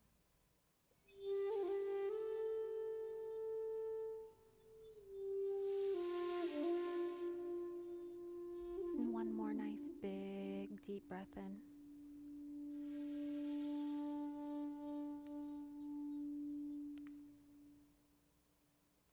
And we're going to anchor just one time the feeling of safety before we open the vector equilibrium, the zero sphere,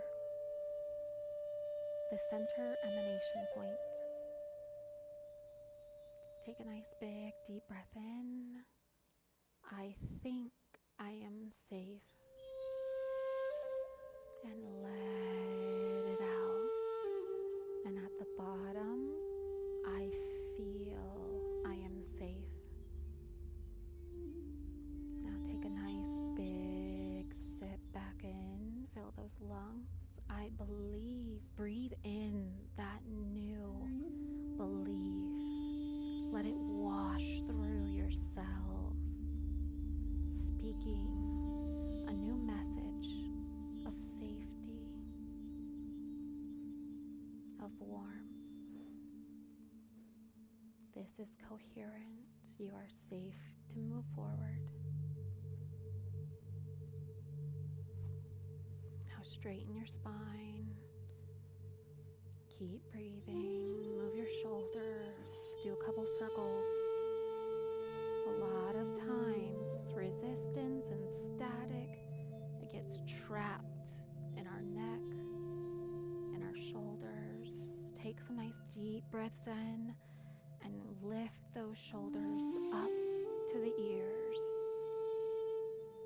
And you might want to shake and just let it all out. One more time. Let's breathe in.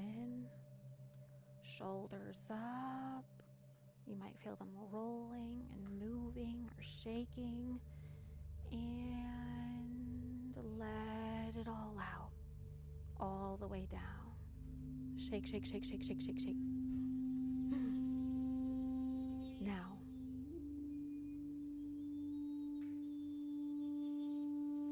from this place of sovereignty, I invite you to bring forward that feeling of not trusting yourself.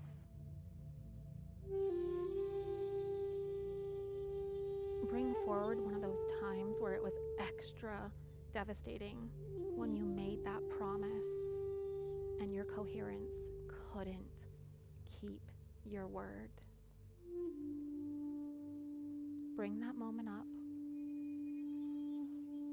Bring that feeling to this moment. Where do you hold that feeling?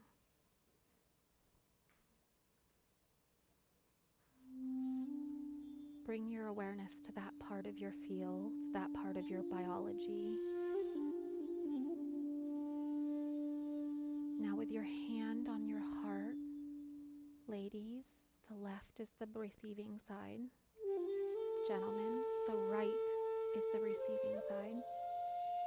So, place the receptive hand over your heart and the hand that expresses energy outward on the womb space, the sacral creative center. And repeat after me verbally. I fully, completely, and immediately forgive myself.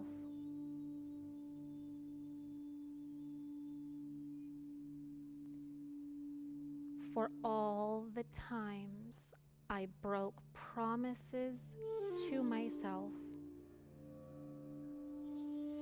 or contracts or agreements from carrying the incoherent weight of unworthiness.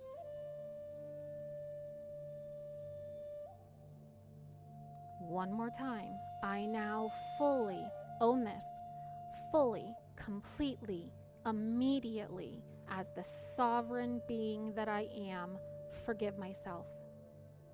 Say it out loud.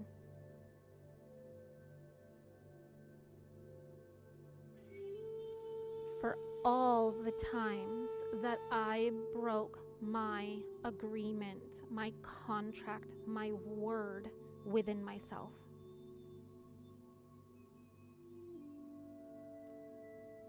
Due to carrying, now identify, carrying the weight of this unworthiness.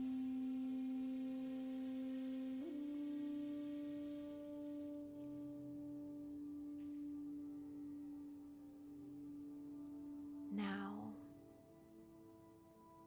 it's time to move into our first act of coherence.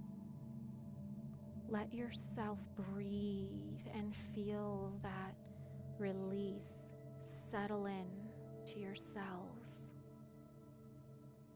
Let yourself start to feel an opening. This is the coherence phase, and we're going to perform our first act of coherence by releasing the waveform of unworthiness. I invite you to take a nice big deep breath in, shoulders up if you want, and blow down.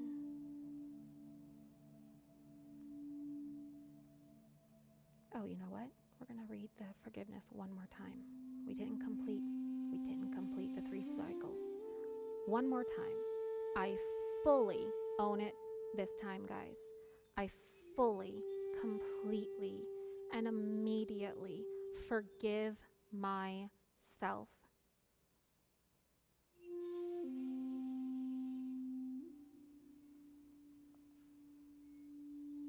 for all the times I broke a verbal contract with myself.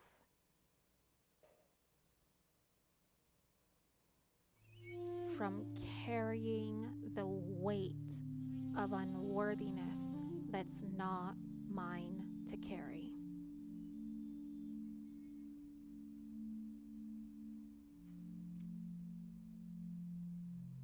All right, I'm gonna speak it and you all are gonna hum it 3 times. Say it with me. I fully, completely, and immediately forgive myself for all the times I broke promises to myself due to carrying this unworthiness. One more time. I hum it with me. I fully, completely, and immediately forgive myself for all the times I broke promises to myself from carrying this unworthiness. One more time. I fully, completely, and immediately forgive myself for all the times that I broke agreements within myself from carrying this unworthiness. It is no longer mine to carry. Take a nice big deep breath. How is that feeling? What is the space in between collapse and coherence? Feel into this moment.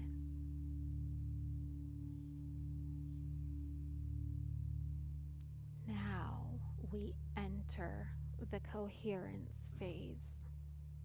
Take a nice big deep breath in and let it all out. I invite you to verbally repeat after me. I now fully, completely, and immediately release the waveform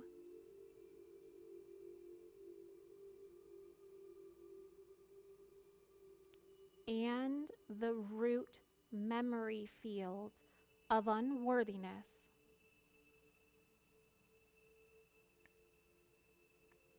from my complete being, my complete consciousness, from my body and my DNA, my cells, my tissues, and all of my systems.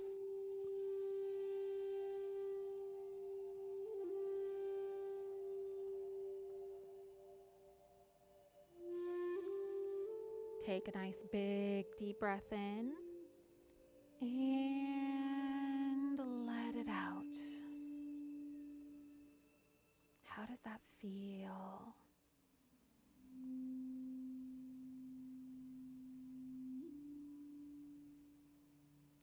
One more time, I invite you to speak out loud.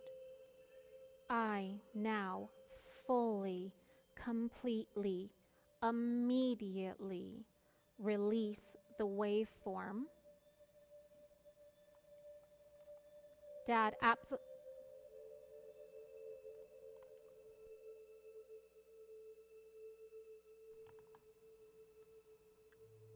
And root memory field of unworthiness from my complete being.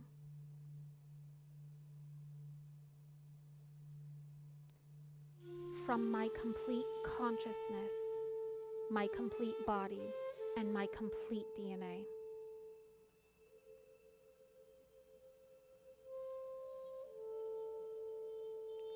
Take a nice big drink of air and breath. Allow this to breathe through your fields all the way to the top. Hold and release. Find your rhythm with your breath. This is your process. This is your moment to reclaim your field and your sovereignty.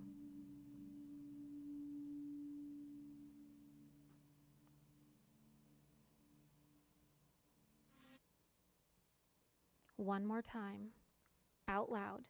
I now fully, completely, and immediately release the waveform and root memory field of unworthiness.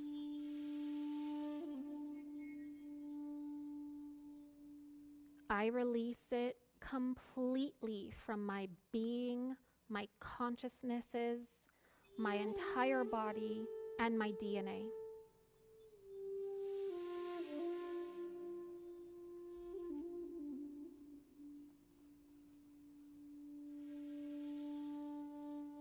Now let that radiate, that coherent signal that is releasing what is no longer in resonance. Let that radiate through your field, through your organs, through your tissues.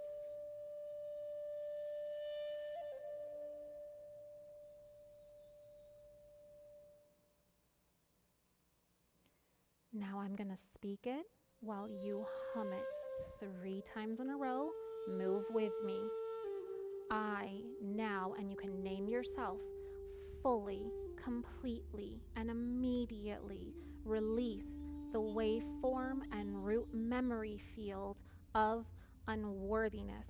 I release it from my entire being, my complete consciousnesses, all the timelines, my entire body, cells, tissues, organs, DNA, glands. I purify it all.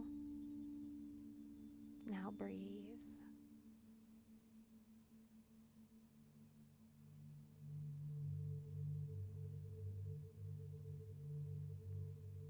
Let's hum it one more time.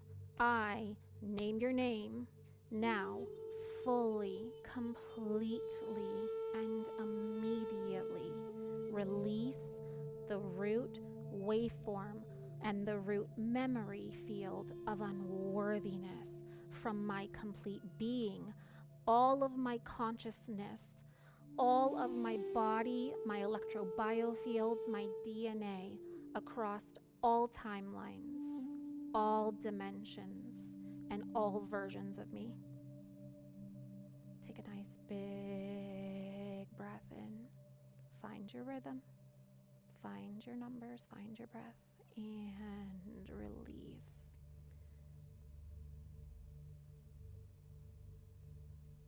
Just notice how that feels.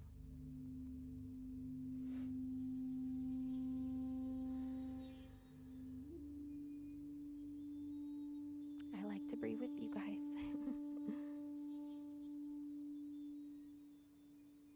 One more time. This is our final hum, and then we're going to do a spoken one-time transmission to cleanse this out of the heart field of the earth and out of our DNA, or out of our ancestors. But let's hum one more time and complete this circuit. I say your name now, fully, completely, and immediately release the waveform incoherence, distorted root memory fields of unworthiness from my entire being, my complete set of consciousnesses, my complete body, systems, tissues, DNA, organs, glands, across all timelines, all waveforms, and all versions of me. Take a nice big deep breath in.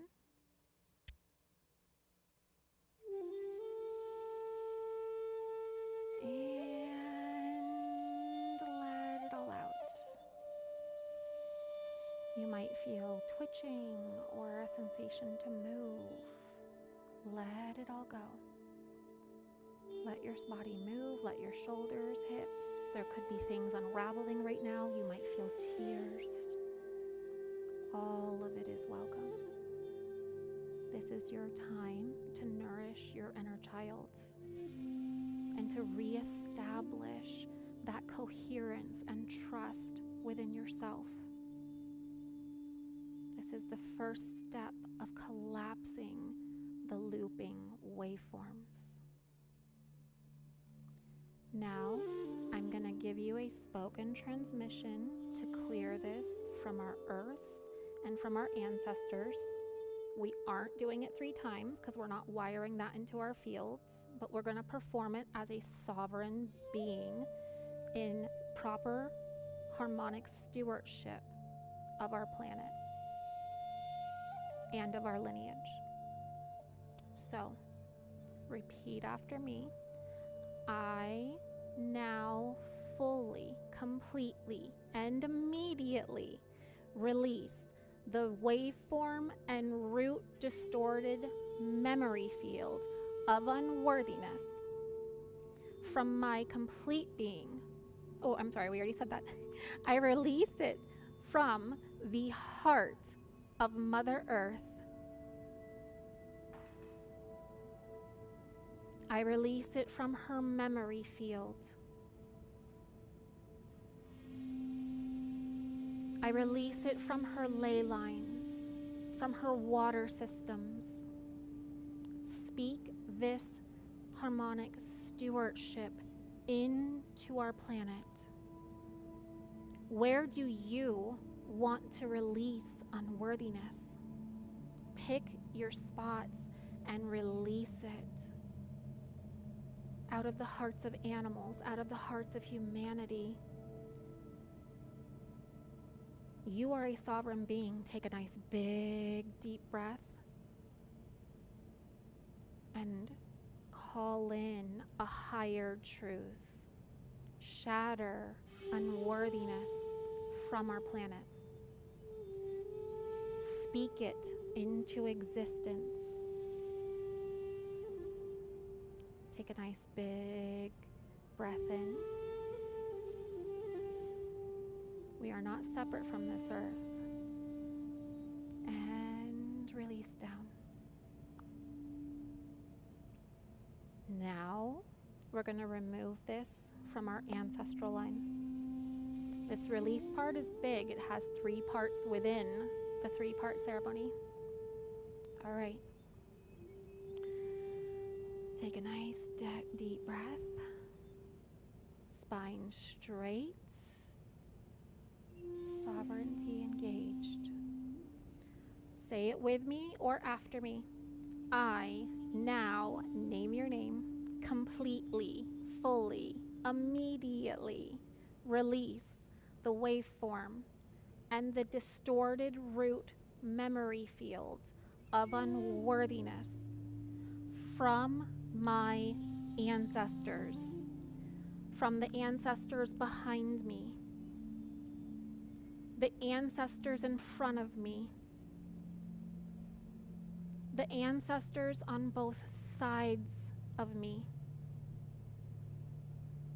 Purify, cleanse, and infuse this higher coherence into your lineage.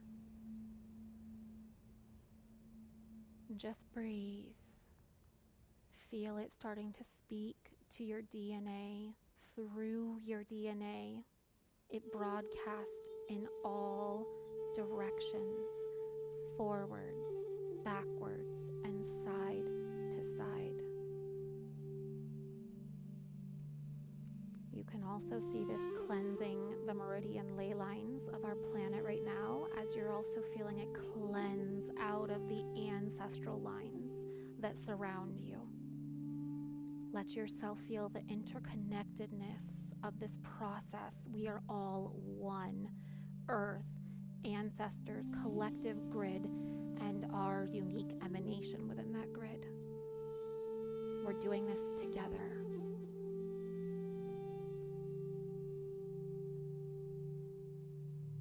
Take a nice big deep breath in and let it out. And just observe what you feel.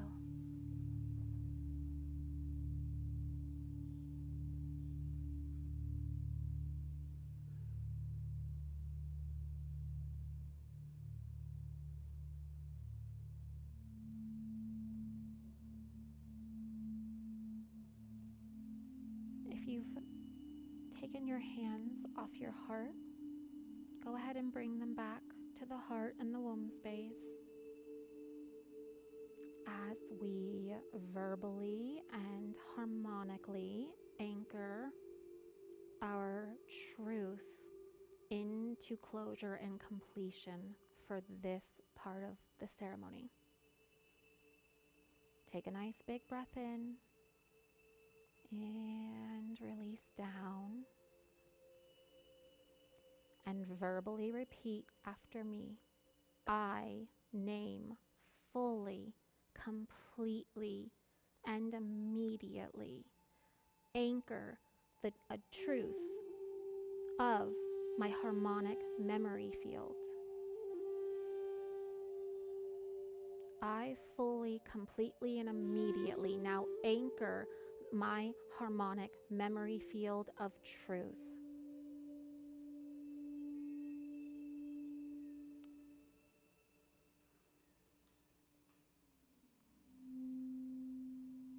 One more time. I name now fully, completely, and immediately anchor in my harmonic memory of truth. I am that I am worthy to receive love.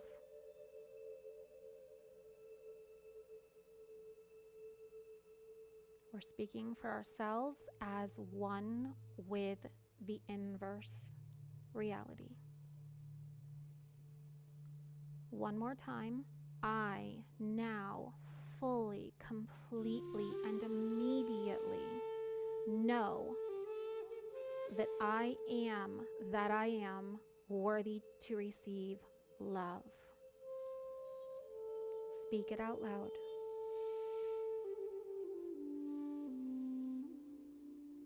I am that I am worthy to receive love.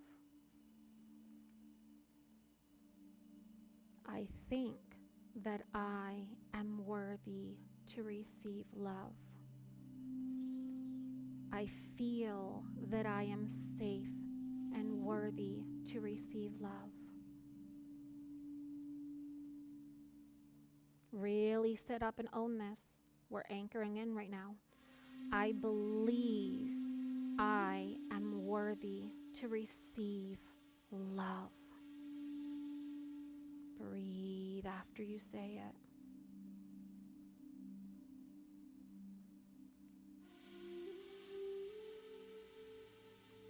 One more time, we're going to start from the top. You're going to hum this time as I speak it. So hum with me as I speak. I, your name, fully, completely, and immediately anchor in a higher harmonic memory of truth. I am that I am safe and worthy to receive love. I think I am worthy to receive love. I feel I am worthy to receive love. I believe I am worthy to receive love. Take a nice big breath in and let that anchor, let that harmonic that you just hummed resonate through your being. Keep breathing with your rhythm.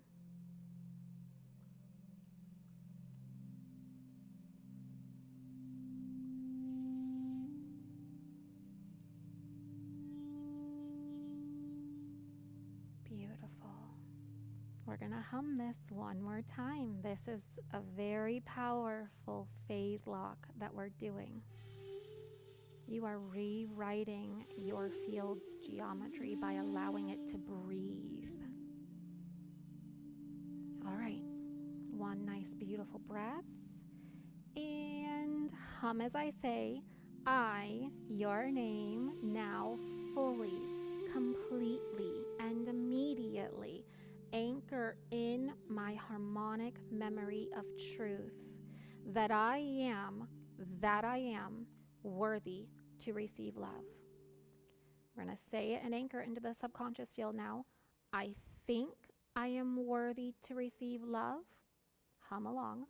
I feel I am worthy to receive love. I believe I am worthy to receive love. One more nice big deep breath in and let it out.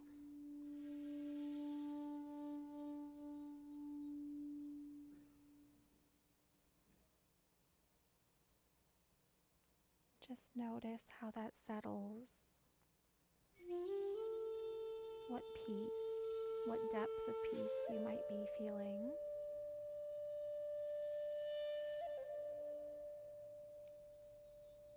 Take a breath as we get ready to hum our final note, our final chord.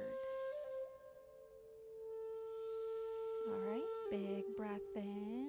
I fully, completely, and immediately anchor in my higher harmonic memory of truth. I am that. I am worthy to receive love. 3 times now. I think I am worthy to receive love. I feel I am worthy to receive love. I believe I am worthy to receive love. Now breathe.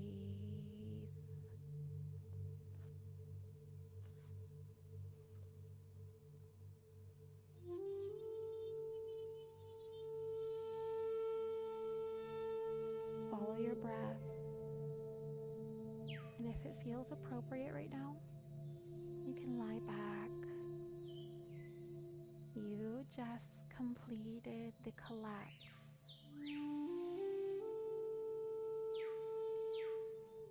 And just take a moment in this space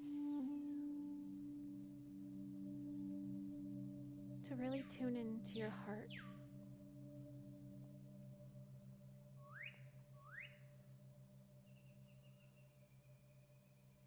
Tune into the child that was told that they weren't worthy of love. See if there are any messages.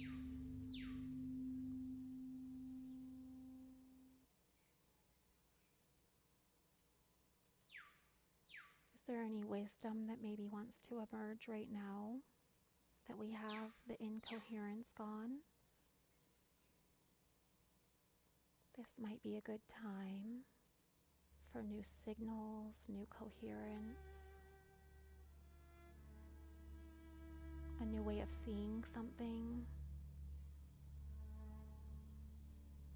Maybe it wasn't exactly how we thought. Maybe those memories really were happening for us to see what wasn't us so that we could release it.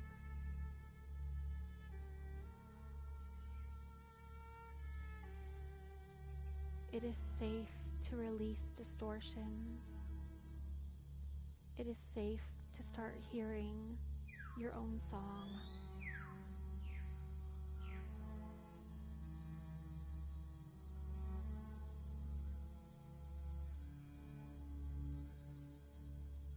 Let yourself take a moment and just honor what you just did, what you just cleared and let go of. The child in you. Just hold your hands on your heart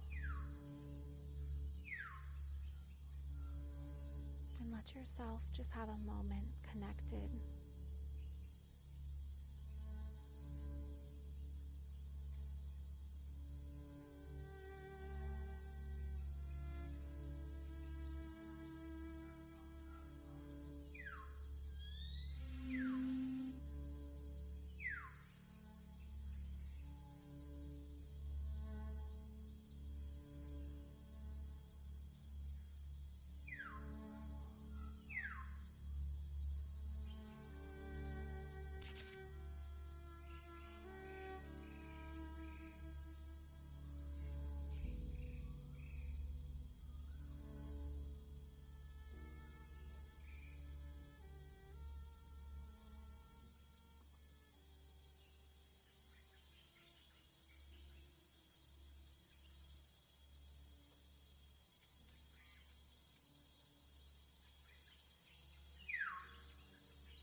yourself be held by nature right now.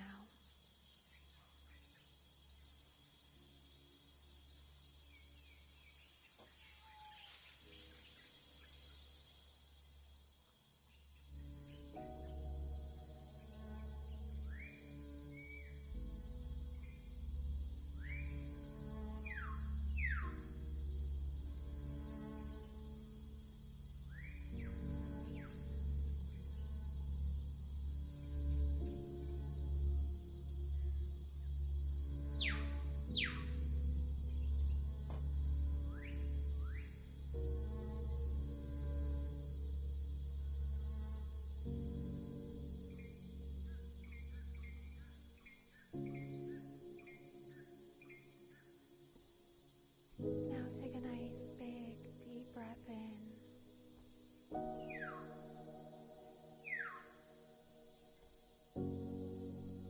Tune in to how safe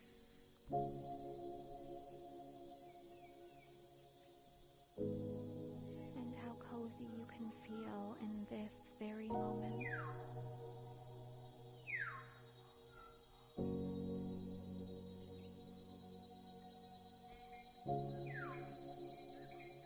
Trust and safety are the foundation of our new world.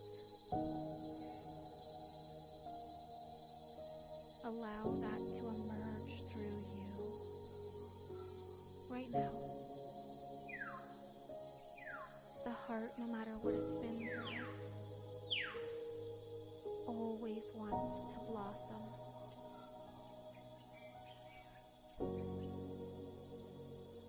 This is the 0 point,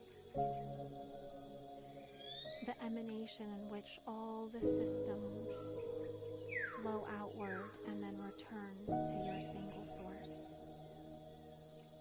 Your heart is the vector equilibrium of the sphere, the torus field of life in this dimension.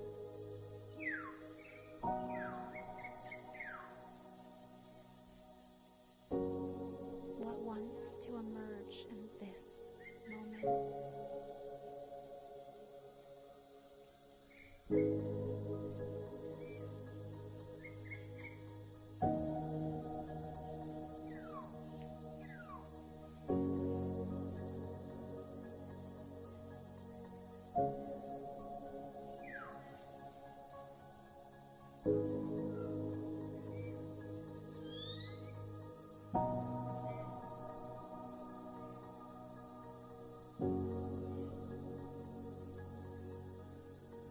What new truth is emerging through you right now?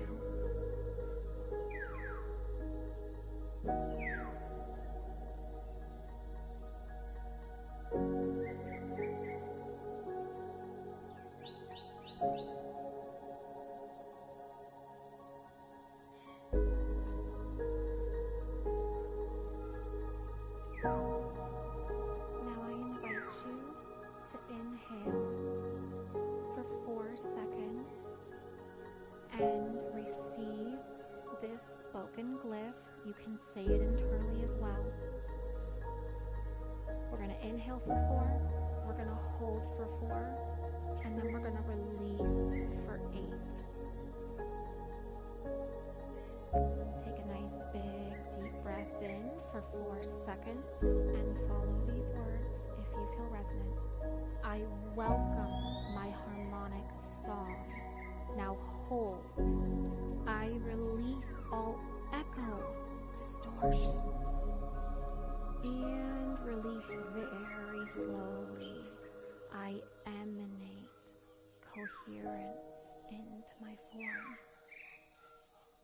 And gently let that spiral move into you on the release.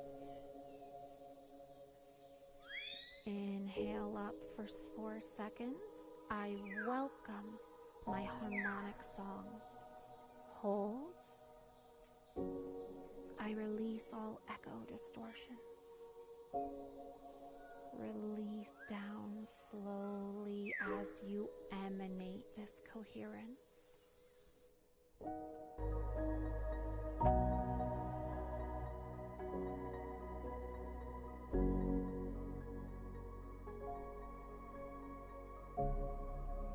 Inhale for 4. I welcome my harmonic song. Hold at the top. I release all echo distortions. Release down for 8. I emanate coherence.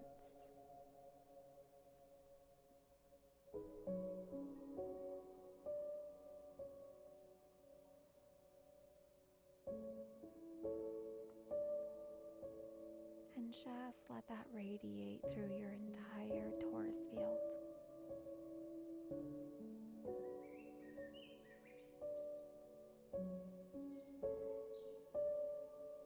Feel the space in between.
Oh no, lo, lo, lo, lo, lo, lo, lo, lo, lo, lo, lo.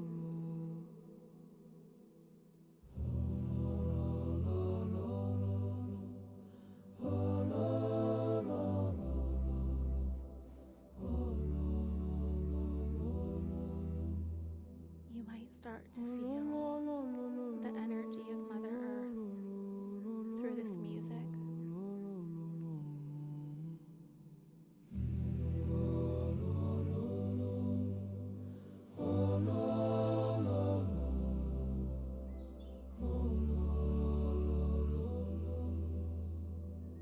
Let yourself be held by it.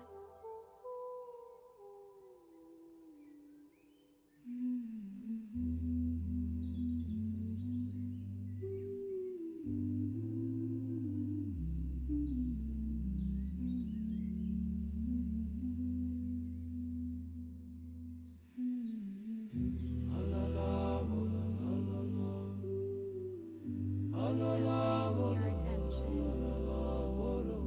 to the center of your heart as we awaken and stabilize and harmonize our heart field to the dodecahedron. While you're breathing in your rhythm, I prefer the 4-4-8, but you can find your own rhythm. We all have different geometry. Now, I invite you to receive these words and to also speak them if you resonate. As you breathe in your rhythmic pattern, an inhalation, a hold, and then a release, I invite you to receive these words. I awaken the dodecahedron of my heart field.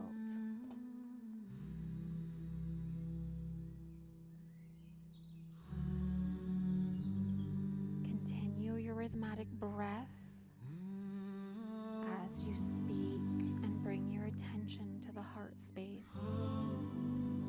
You can visualize the dodecahedron. You can just resonate with the word. You can feel it activating this gold, beautiful symmetry around your heart.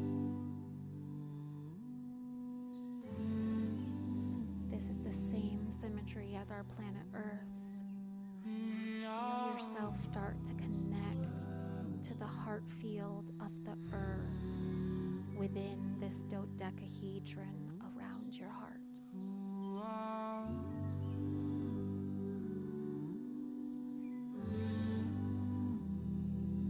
Just feel.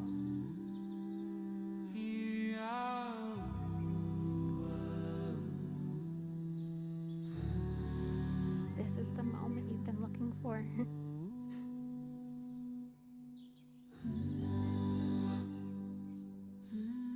Meeting yourself.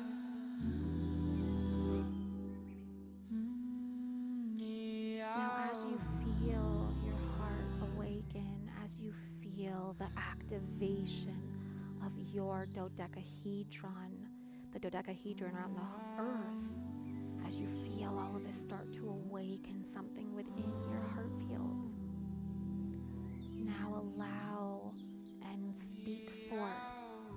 Let's bring the Merkabahs online. I invite you to receive this spoken glyph as you breathe in your rhythm. Find your rhythm, breathe and receive these words. You are welcome to speak them as well. I activate my dual rotating Merkabahs inside every cell of my being. Just feel what starts to unravel.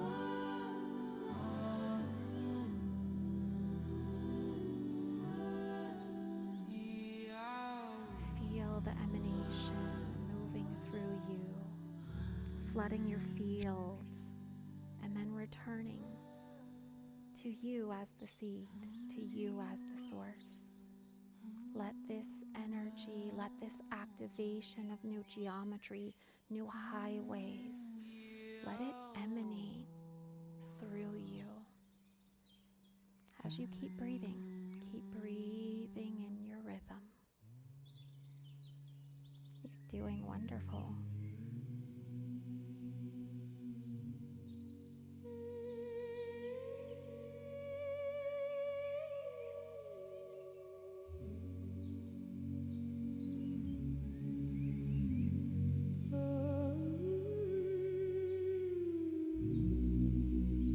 Africa looks like a physical heart.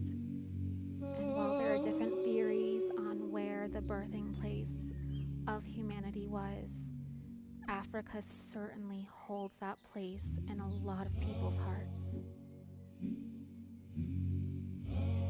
Let this energy emanate through you. You are an emanation of source, just like humanity, just like this planet. Let yourself feel it all for a minute.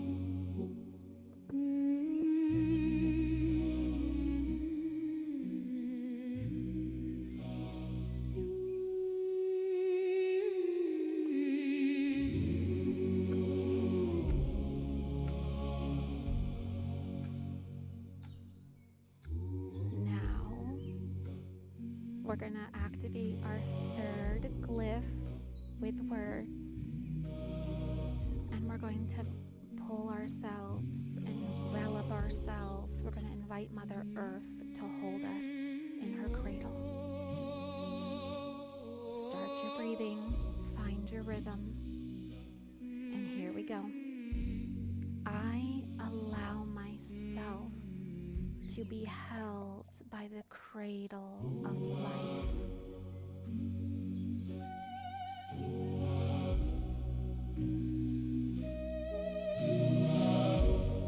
Let yourself feel a mother sending new information to your limbs, your arms, your organs. Let all of that information upgrade you. It's all there to restore everything. This cradle, this strata, it contains all of the information that makes your biological human vessel you. Let yourself be held by a higher harmonic signal. Let Place yourselves in train to the womb of our earth.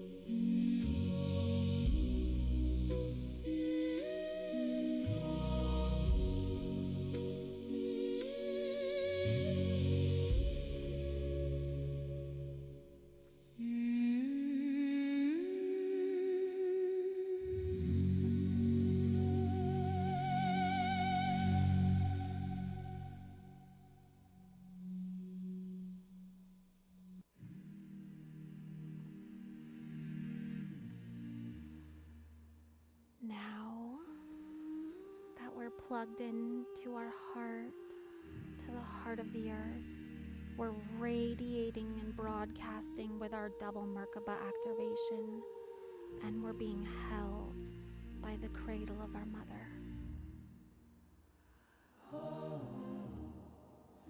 Now it's time to phase lock this higher information, these higher geometries. In your third eye, receive the information or visualize a dodecahedron awakening, activating, giving new signals of cleansing, purifying, and making new, harmonizing your third eye to a higher harmonic signal. Just feel it lock in.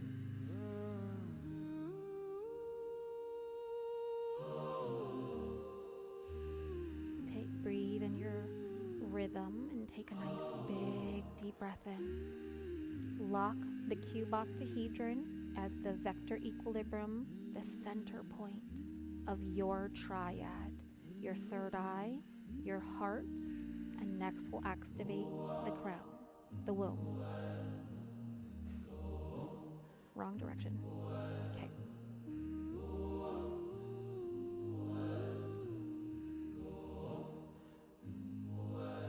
Now, let's awaken the lotus of life, the seed of all creation in our sacral center. You can picture the seed first, the 6 spheres around the one. Let that send new signaling, new information to your womb space, your creative center, your procreative portal. If you take the seed and you rotate it 30 degrees, you now have the lotus of life, the multiplicative, returning to source, the you in harmonic song. Let that activate in your sacral as you keep breathing.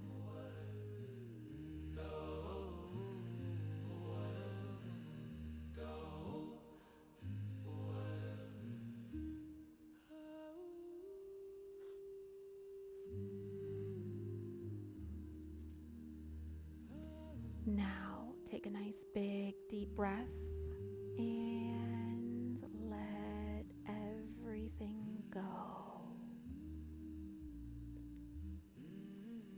We are going to gently move into locking this in, and we're going to call on the whales and the dolphins to hold us in their sound field. They speak to our water, they radiate coherence across most of our planet with their song.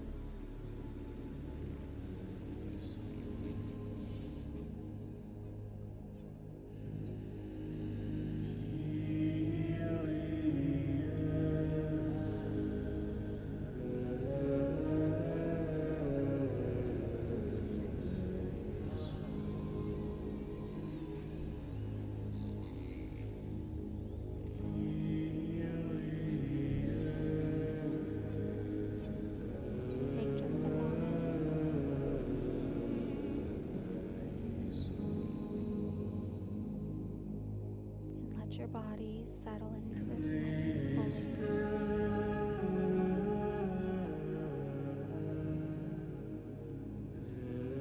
Let all of you arrive here.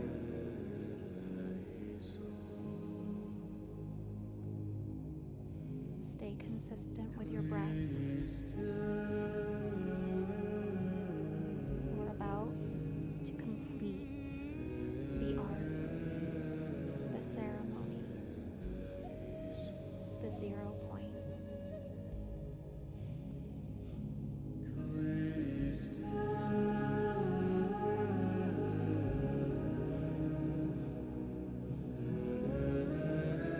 Now I invite you to sit up one more time in your field of sovereignty.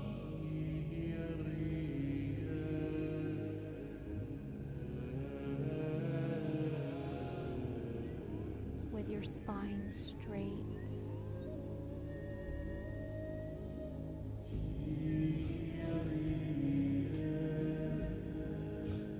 I invite you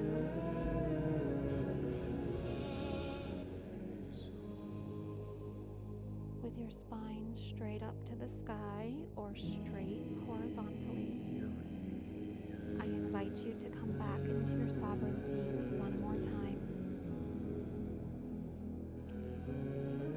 And breathe in your rhythm and hum as I speak this spoken, phase-locked glyph transmission to seal in what you did today. You begin humming right now and just receive, if you're in resonance, the sounds of my voice. Begin. Congratulations. You just released part of incoherent waveforms from your past.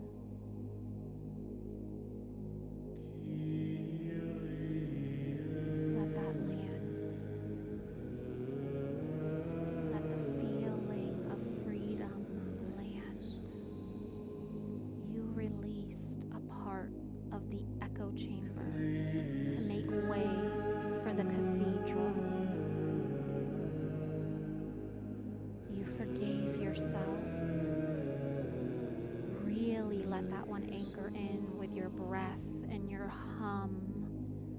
Radiate it through your cells. You are forgiven. And you can keep forgiving yourself until you bring yourself into coherence. Love yourself into life. Keep humming. Let's keep breathing. You cleansed your ancestral lines in all directions. Keep breathing. Keep humming as you feel timelines of echo distortions collapsing. It ends with you. It's ended with you. Feel it. Stay sovereign. Own it. Anchor this truth. You are a bridge into a new dimension for humanity. It's why we're all here. It's why you are drawn to this work today. The geometry called you. You successfully opened your heart. Keep breathing and feel that new signal, that new song coming through. You are perfect. Your heart is perfect. You successfully opened it and connected to a deeper part of yourself. Breathe with that. Let that recycle and become self-sustaining and feeding. You activated your heart's golden dodecahedron field for stability in the pi base. right here, right now, heaven exists on earth exactly as it is.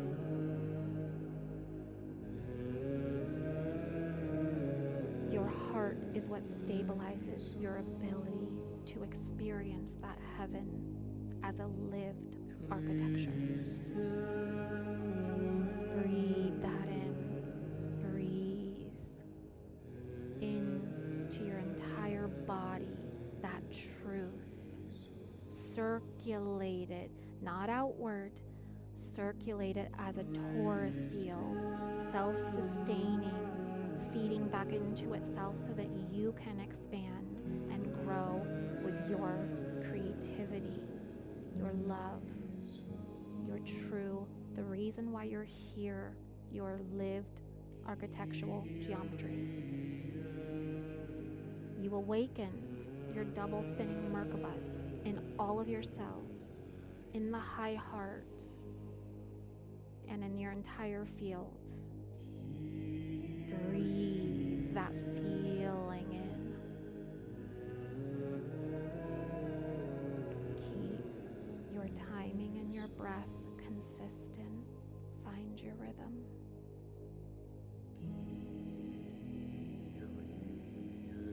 Your field is now radiating a new light, a new octave of love, and a higher harmonic song.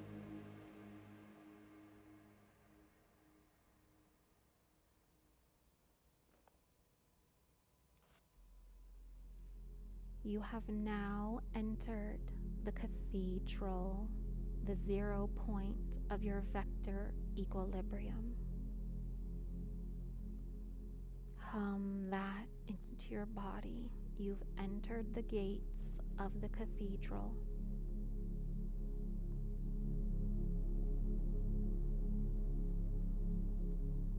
Let yourself start to feel safety.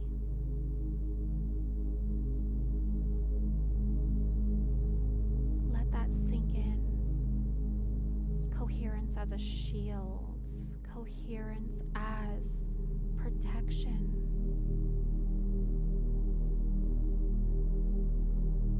We all need to feel safe. Your coherence is what keeps you safe in a world full of echo distortions. You're in the cathedral. Now lie back and just let your body go. Just let it all go.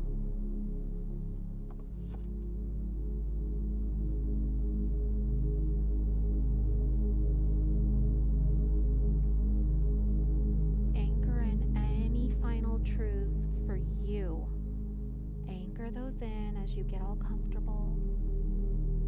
And get yourself into a cozy position. All right, we're gonna start. Now that you guys are laying back, we are going to bring in one of our beautiful plants, and they're going to be playing a single sine wave. And that's going to give us the most accurate read of this plant song, the cleanest, purest sine wave signal. So we're going to harmonize him in, and we're going to anchor in 528 frequencies, heart, third eye, womb, in with the song of the earth. You're still enveloped in the cradle and the womb. Your heart is still emitting double Merkabas. Just sit and receive. There's nothing to do.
truth did you learn today that you can anchor in to this moment?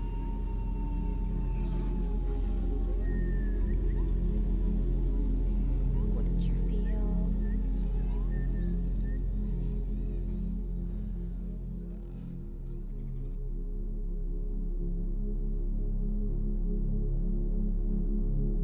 Where did you go?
Now I invite you to open your eyes.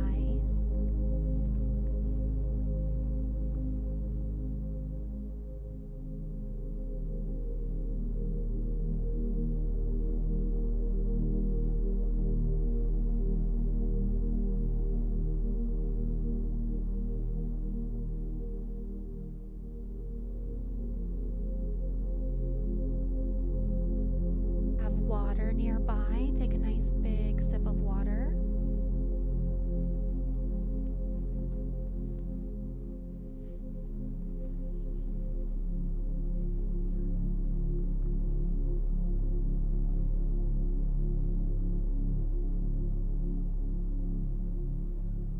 Okay, they're trying to adjust the camera. We'll bring everyone back in. My mom wants you guys to see my belt. It doubled as a back brace for me today. All right, let me look at, I see some stuff in the thread as you guys come back. How was it getting to experience your mother in a whole new way? All right, I have to leave, but it was an incredible session. Thank you so much. You're very welcome, Anya. We will be posting this as you guys are coming back. You guys can cut the music and switch the video now. Come back in, sit up, do some hugs. Now, we normally do a closing ceremony where we anchor this into Earth's collective grid. I know we went way over time, like more than I had ever planned to, so I don't know if there's any people on who want to stay for that, they can, but I understand we went over, so I was willing to cut it. I think just for time's sake, to stay consistent, we've been here for 3 hours, so take some time today. If I can make a suggestion, typically at the end we get in a circle and we send and infuse this energy into the collective. But what I want to point out, it was in the presentation but I didn't get to actually get to that part, is that right now as you're radiating this coherence, these new geometries in your field, you become an actual touch point where that starts to radiate a fresh signal, a fresh highway into other people's field. You become the living glyph, you become the living sigil. And so just something to think about. I know we all have our things that we see in the world that touch us and that we want to touch in a positive way. So I'm going to share one that I observe, and I'd love to hear from you in our Facebook groups and where it is that you want to touch the world. But this new signaling is a wonderful way. The science shows when we touch others with our coherence, it starts to radiate into a collective. And one of the areas that I think that we have to address before we can bring our planet into balance and stability, which the Tale of Two Rainbows that we'll talk about next week or next month, will actually explain this at a deeper level. But the most vulnerable members of our society, single parents, addicts, homeless, and people who are don't have basic necessities to feed their family and to survive. That community of people, which is the bottom of the pyramid, which is actually the most power is in the bottom of the pyramid, it's not in the top. That's the inverted reality. But that part of our culture, that part of our world, no matter where you look, I don't care how wealthy of a town you're in or how affluent your city is or what your means of income are or how you've lived, that part of our society is literally oozing everywhere. And I've been seeing all these YouTube videos, and I believe that this is emerging right now in our collective, the power of just doing something kind for a stranger, someone who you feel might actually be really struggling. It's very obvious to read who's elderly and who doesn't have enough money to pay for their groceries and who's on the food stamps. And maybe you don't have to do anything monetarily, but just the most kind, small act, since we're not going to do our closing ceremony today. The most kind, small act, a text message, or witness someone doing a kind act for someone online. You can find beauty emerging everywhere. You are now a broadcaster. When you clear this stuff out, you broadcast a higher signal. So my invitation for you today is to take this with you, of course, into the world. You're going to anyways. But to consciously touch what you personally think needs to be touched with this greater coherence. Not by saying anything, just presence, a hug, a thought, anything, a text message, a phone call. Pay it forward with someone's groceries or coffee or whatever the thing is. So that is my held vision, is that we continue to radiate this love. I will be putting the process and this event this will be on YouTube tomorrow or Monday. I'll get it up on YouTube, and then I'll also give you guys the partial slideshow. I'll give you guys the slides that have the formula, because you can continue this work. It's not one and done. There are layers, there are echoes. We'll be talking about all of that next week more, or next month more, and really getting into the wheel and really getting into the systems and the really fun. It gets really fun after this. This was all about, we have to establish what the incoherence is, how to get rid of it, and then we're going to move into the fun stuff. And so, trying to think if there's any main, I feel like we covered so many things. All right, I think we're going to close out our ceremony here. And let me check all the chats, just make sure does anyone have any questions or anything final before we close out everything? No, okay. Well, that's good. Guess that means I was thorough or everyone fell asleep. One of the two. Okay. Well, Mom, you want to hit the music, because we're just going to Mama Maestro. And I didn't prepare any closing thoughts. Usually we have our ceremony, but I just want to say that it is really exciting seeing this work start to emerge into our consciousness. It gives the framework. It's the masculine inversion point of all of the things that we're learning in the field. And so together, I don't think we're going to be able to do incredible, incredible things as we anchor these new codes in. Do not be hard on yourself if you find things that come up. We'll talk about it next month. I'm going to post things, but it's a process. It's a journey. You've already started today. You're already in the spiral. You're already in the wheel. You're already in the engine for transmutation and alchemy into that base 12 higher harmonic reality. So I am excited, and I guess I'll see you guys next month. I'll throw some stuff in the Facebook group. We'll put those up. It's One Heart Collective 88 on all social media. So join, get in those groups. I've been quiet. I've been doing this and healing my body. So I've been very quiet, but it won't stay that way for long. This stuff is going to start pouring through, the better and better I get. So the more coherent I get. We're all in this together. And I just want to say I love you all. Thank you. This was my first time talking. And I hope it wasn't too all over the place. This is the first time. So no barriers are broken for all of us. So I love you. I thank you. And we will see you next month. Same thing, 2 hours. I'm going to try to keep it to 2.5. But if it goes to 3, it goes to 3. So we'll see you back next month, 11 a.m. I'll put information and flyers and links and stuff in our Facebook group. So I love you all. Go radiate. See you next time.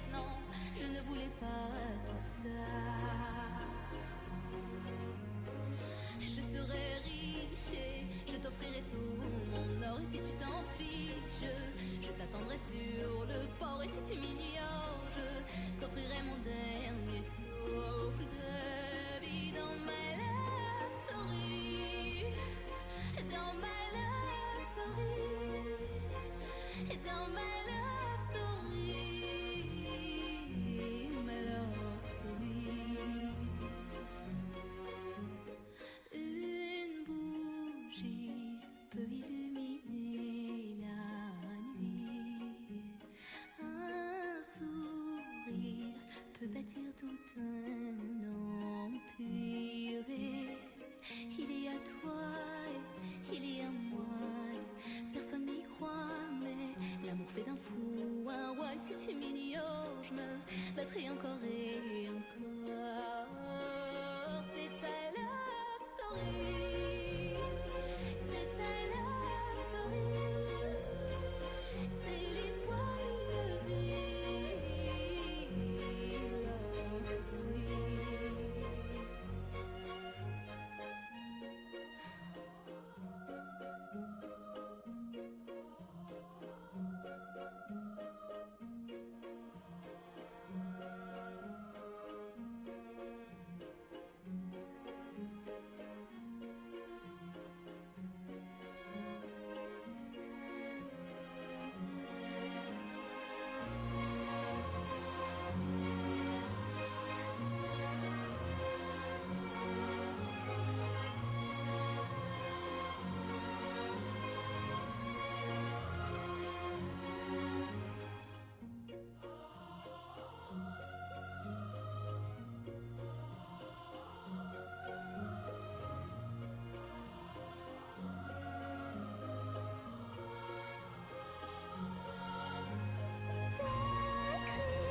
De joie, quelques larmes, on s'en va.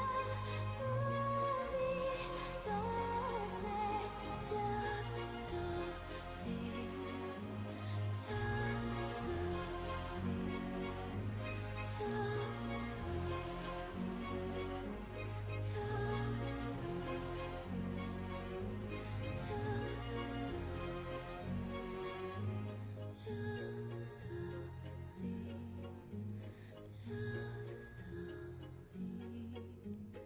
Love story. Love story. Love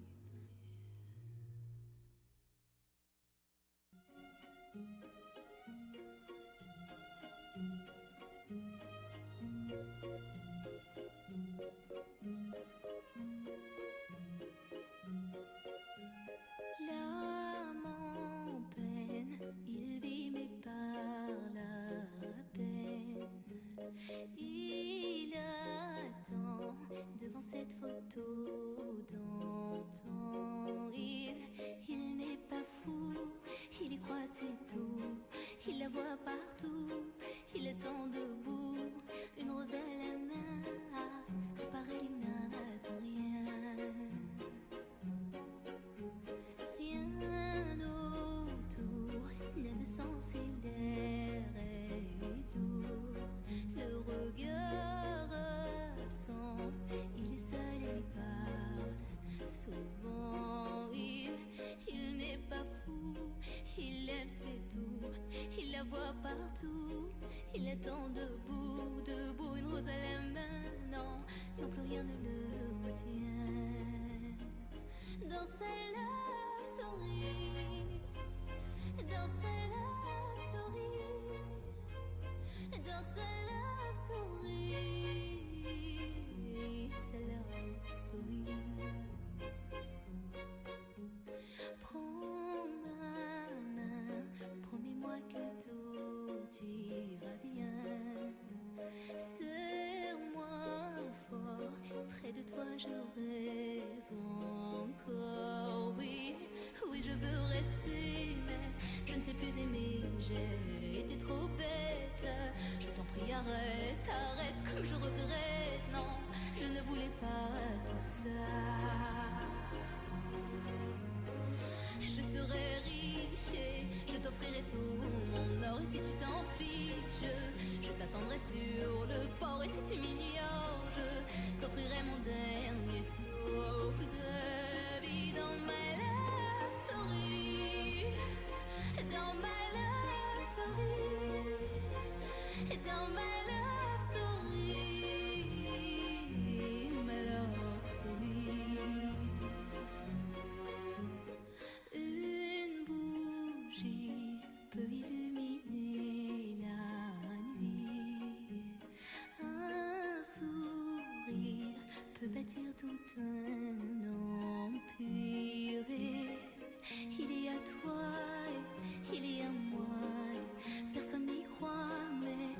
l'amour fait d'un fou un roi. Et si tu m'ignores, je me battrai encore et